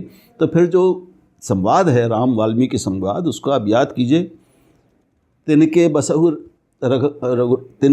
हृदय बसहु रघुराया, बार बार ऐसा आता है। कौन लोग? जिनके हृदय में काम नहीं है, क्रोध नहीं है, लोभ नहीं है, मोह नहीं है, कपट नहीं है, छल नहीं है, असत्य नहीं है, उनके हृदय में रहिए, वो आपका घर है। राम का असली घर ये है कि कोई ईंट पत्थर का बना घर ही होगा क्या? उससे पहले राम अनाथ थे हमारे, उनके पास घर नहीं था।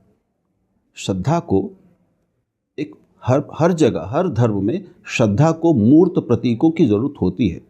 मंदिरों की बहुत बड़ी सामाजिक भूमिका है हमारे यहाँ, हर जगह। हम सबको श्रद्धा के मूर्त प्रतीक चाहिए। मूर्ति भी श्रद्धा का एक, हमारी आस्था का मूर्त प्रतीक है। और मूर्ति जिस मंदिर में, जिस भवन में रहती है, उसको हम पूरे देवता का शरीर मानते हैं। हमारा जो वास्तुशास्त्र है, हर मंदिर पूरा देव शरीर होता है, उसके वैसे ही अंग होते हैं जैसे आदि वास्तु पुरुष के होते हैं। तो वो पवित्र है। ऐसे सार्वजनिक बड़े पवित्र स्थलों की ज़रूरत हर समाज में है। मुसलमान कितने ही अपने को मूर्ति प्रथा के वो मान ले, लेकिन मस्जिद उनके लिए उतनी ही पवित्र है जितनी हमारे लिए हमारी मूर्ति और हमारा मंदिर। यही स्थिति गुरुद्वारों के लिए भी है, यही चर्चेस के लिए भी है। तो ये जो पवित्रता की ज़रूरत है, पवित्रता की चाह, उसकी इच्छा हर मनुष्य के आत्मा में, हृदय में होती है। और वो पवित्रता बाहर भी, हम उसको बाहर किसी एक जगह को उस पवित्रता का केंद्र बना देते हैं, और वो धीरे धीरे और पवित्रतर होती जाती है और सबकी आस्था का केंद्र बनती है। लेकिन जो मूल पवित्रता है, जो ईश्वर का वास है, वो तो हमारे हृदय और आत्मा में होता है ना। इसको भूलकर हम ईश्वर को, अपने राम को, कण कणवासी और जन जनवासी राम को एक ईंट पत्थर के भवन में अगर सीमित कर देंगे और कहेंगे कि इससे पहले वो बेघर था, तो ये थोड़ी अतिशयोक्ति हो गई, ये अतिरंजना है। इससे लोगों को भ्रम, धर्म के बारे में, राम के बारे में, राम तत्व के बारे में और राम से प्रेम के बारे में, राम की भक्ति के बारे में गलत धारणाएं बनती हैं, उनकी समझ बिगड़ती है। क्या राम किसी से द्वेष के, घृणा के माध्यम हो सकते हैं? मेरा इससे विरोध है। जय श्री राम तो कभी, तो रामानंद टागर की अगर रामायण नहीं आई होती तो जय श्री राम बोलने वाला कौन था भारत में? तो जय सिया राम बोला जाता था। सियावर रामचंद्र की जय, राम राम, सीताराम भैया, जय सिया राम भैया, यही तो बोलते थे हम लोग। ये जय श्री राम के युद्ध का उद्घोष कैसे हो जाएगा भाई? क्या ये लोगों को पीटने में जय श्री राम का इस्तेमाल होगा? ये राम भक्ति है क्या? मेरी कसौटी ये होगी कि अगर हम राम को कह रहे हैं कि राम में भारत जगह है, राम भाव राम तत्व को उसने समझा है, पहले भी समझा था। तुलसीदास मुगलों के समय थे, उन्होंने तो कोई सशस्त्र विद्रोह नहीं किया था। उन्होंने एक लाइन अगर कहीं लिखी हो जहाँ मुसलमानों के साथ घृणा करने की बात कही हो, जहाँ इस्लाम के साथ घृणा करने की बात कही हो, जहाँ किसी मस्जिद के खिलाफ एक शब्द लिखा हो तो कोई मुझे दिखा दे। कहा है क्या उन्होंने? वो तो आक्रांताओं से पीड़ित थे, वो तो मुगलों के शासन में रहते थे। हमारे रसखान, हमारे सूर, हमारे कबीर, तुलसी, ये तो मुगल शासन में थे। क्या कहा इसमें से किसी ने एक ने मुसलमानों के खिलाफ कुछ कहा है? क्यों नहीं कहा? क्या वो धर्म नहीं जानते थे? हम राम को उनसे ज़्यादा जानते हैं? इन बातों पे क्या विचार करने की ज़रूरत नहीं है? धर्म का तो मूल ही प्रेम है। जहाँ जिस हृदय में प्रेम नहीं है वहाँ धर्म नहीं हो सकता, वहाँ राम नहीं हो सकते। जिस हृदय में द्वेष है, घृणा है, वहाँ राम नहीं हो सकते, केवल अधर्म हो सकता है। ये मेरी बहुत स्पष्ट मान्यता है। और जब मैं पाता हूँ कि राम के नाम पर मुसलमानों और जो दूसरे अहिंदू हैं उनके प्रति द्वेष भड़काया जा रहा है, निर्माण किया जा रहा है, बिल्कुल कारखाने में जैसे मास प्रोडक्शन होता है वैसे किया जा रहा है, देश का तापमान गर्म किया जा रहा है, एक समुदाय को दूसरे समुदाय के खिलाफ खड़ा किया जा रहा है, एक सेनाबद्ध किया जा रहा है, ये राम तत्व का, ये राम का अपमान है। ये मेरे हिंदू धर्म और मेरे हिंदू तत्वज्ञान का अपमान है। उस तत्वज्ञान का जो विश्व की एकात्मता की बात करता है। हमारी गीता एकात्मता की बात करती है। मेरी ये जो समझ है गलत हो सकती है, पूरी तरह हो सकता है मैं बिल्कुल ही मूर्खतापूर्ण बातें कर रहा हूँ, लेकिन फ़िलहाल तो मुझे अपने ही विवेक और अपनी ही बुद्धि से जीना है। और वो मेरा विवेक और मेरी बुद्धि, मेरी समझ मुझे बताती है कि ये गलत हो रहा है। राम मंदिर हो, इससे किसको खुशी नहीं होगी? मैं राम मंदिर जाऊंगा, मैं वहाँ पूजा करूंगा, मैं मन से तो पूजा कर ही रहा हूँ, लेकिन वो जैसे बना है उस प्रक्रिया को मैं भूल कैसे जाऊँ? वो मंदिर मेरे लिए कभी मुस्लिम घृणा का माध्यम और आधार नहीं हो सकता।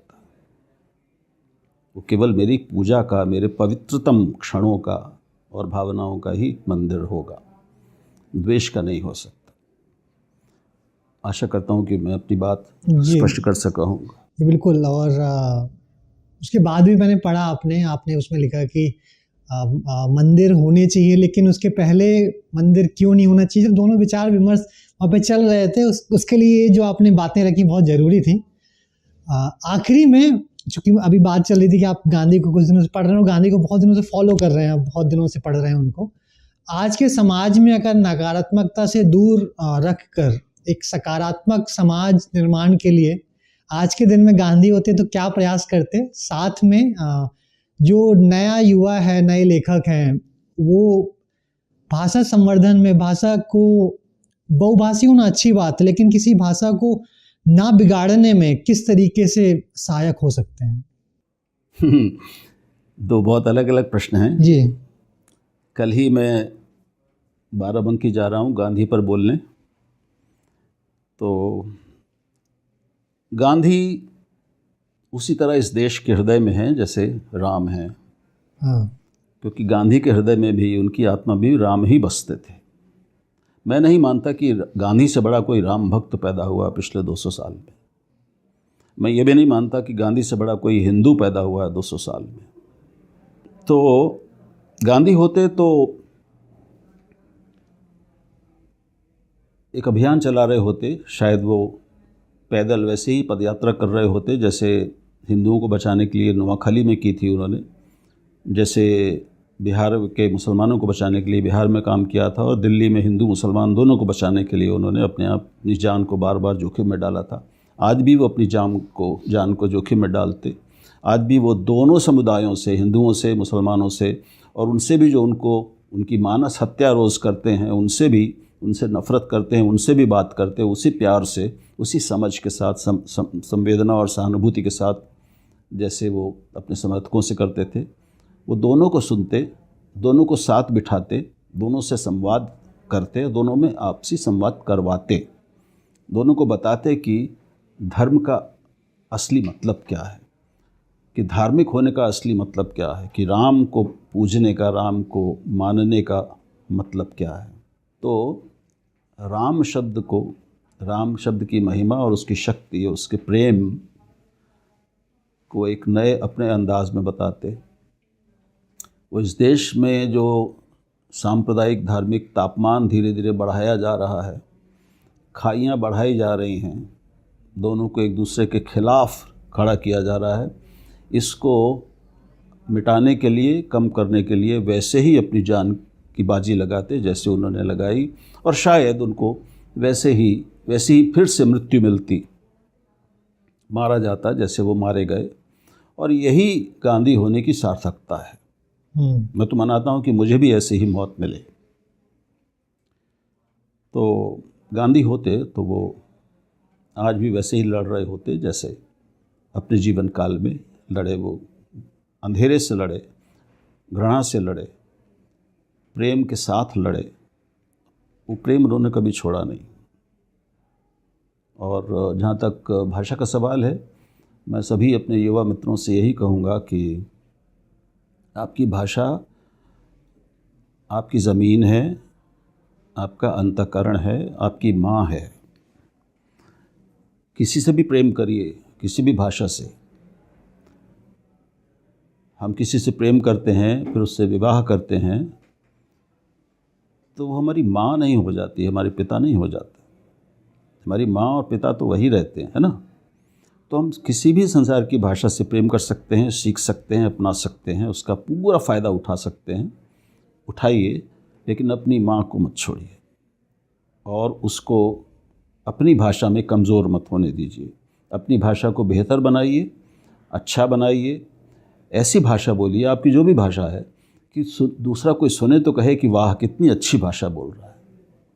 आपके बोलने से आपकी भाषा की महिमा, उसकी शक्ति, उसकी गरिमा और उसकी सुंदरता ये प्रकट होनी चाहिए। आपकी भाषा से आपकी भाषा की दरिद्रता नहीं, कमज़ोरी और उसकी गरीबी नहीं, क्योंकि आपकी भाषा बहुत समृद्ध है, गरीबी हमारे भीतर है। तो अपनी भाषा से एक नया रिश्ता बनाइए, उसको इजाज़त दीजिए कि वो आपको और बेहतर बना सके, समृद्धतर बना सके, आपको और मौलिक बना सके। नकल से मौलिकता नहीं आती, आप मौलिक निर्माण नहीं कर पाएंगे। इसलिए अंग्रेज़ी खूब सीखिए, लेकिन अपनी हिंदी पर उसको हावी मत होने दीजिए। माँ को माँ ही बनाइए, मदर मत बनाइए। पिता भाई बहन को फादर मदर ब्रदर नहीं, सिस्टर नहीं, माँ भाई बहन ही रहने दीजिए। धन्यवाद। बहुत बहुत धन्यवाद। एक अच्छी परिचर्चा हुई, अच्छा संवाद हुआ। जो लोग भी देखेंगे कुछ ना कुछ समझने को, सीखने को ज़रूर मिलेगा। और इस बातचीत से अगर एक लोग की ज़िंदगी में कुछ परिवर्तन आता है तो हमारी ये बातचीत सार्थक होगी। बहुत बहुत धन्यवाद। बहुत धन्यवाद अंकुर। इतनी अच्छी बातचीत आपके माध्यम आपने कर ली, मुझसे सब कहलवा लिया। बहुत हृदय से आभारी हूँ इसके लिए। और कविशाला को और आपको हृदय से शुभकामनाएं, साधुवाद। और आप खूब फले फूलें और भाषा की, हिंदी की शक्ति को कई गुना बढ़ाएं आगे। मेरी ये शुभकामनाएं।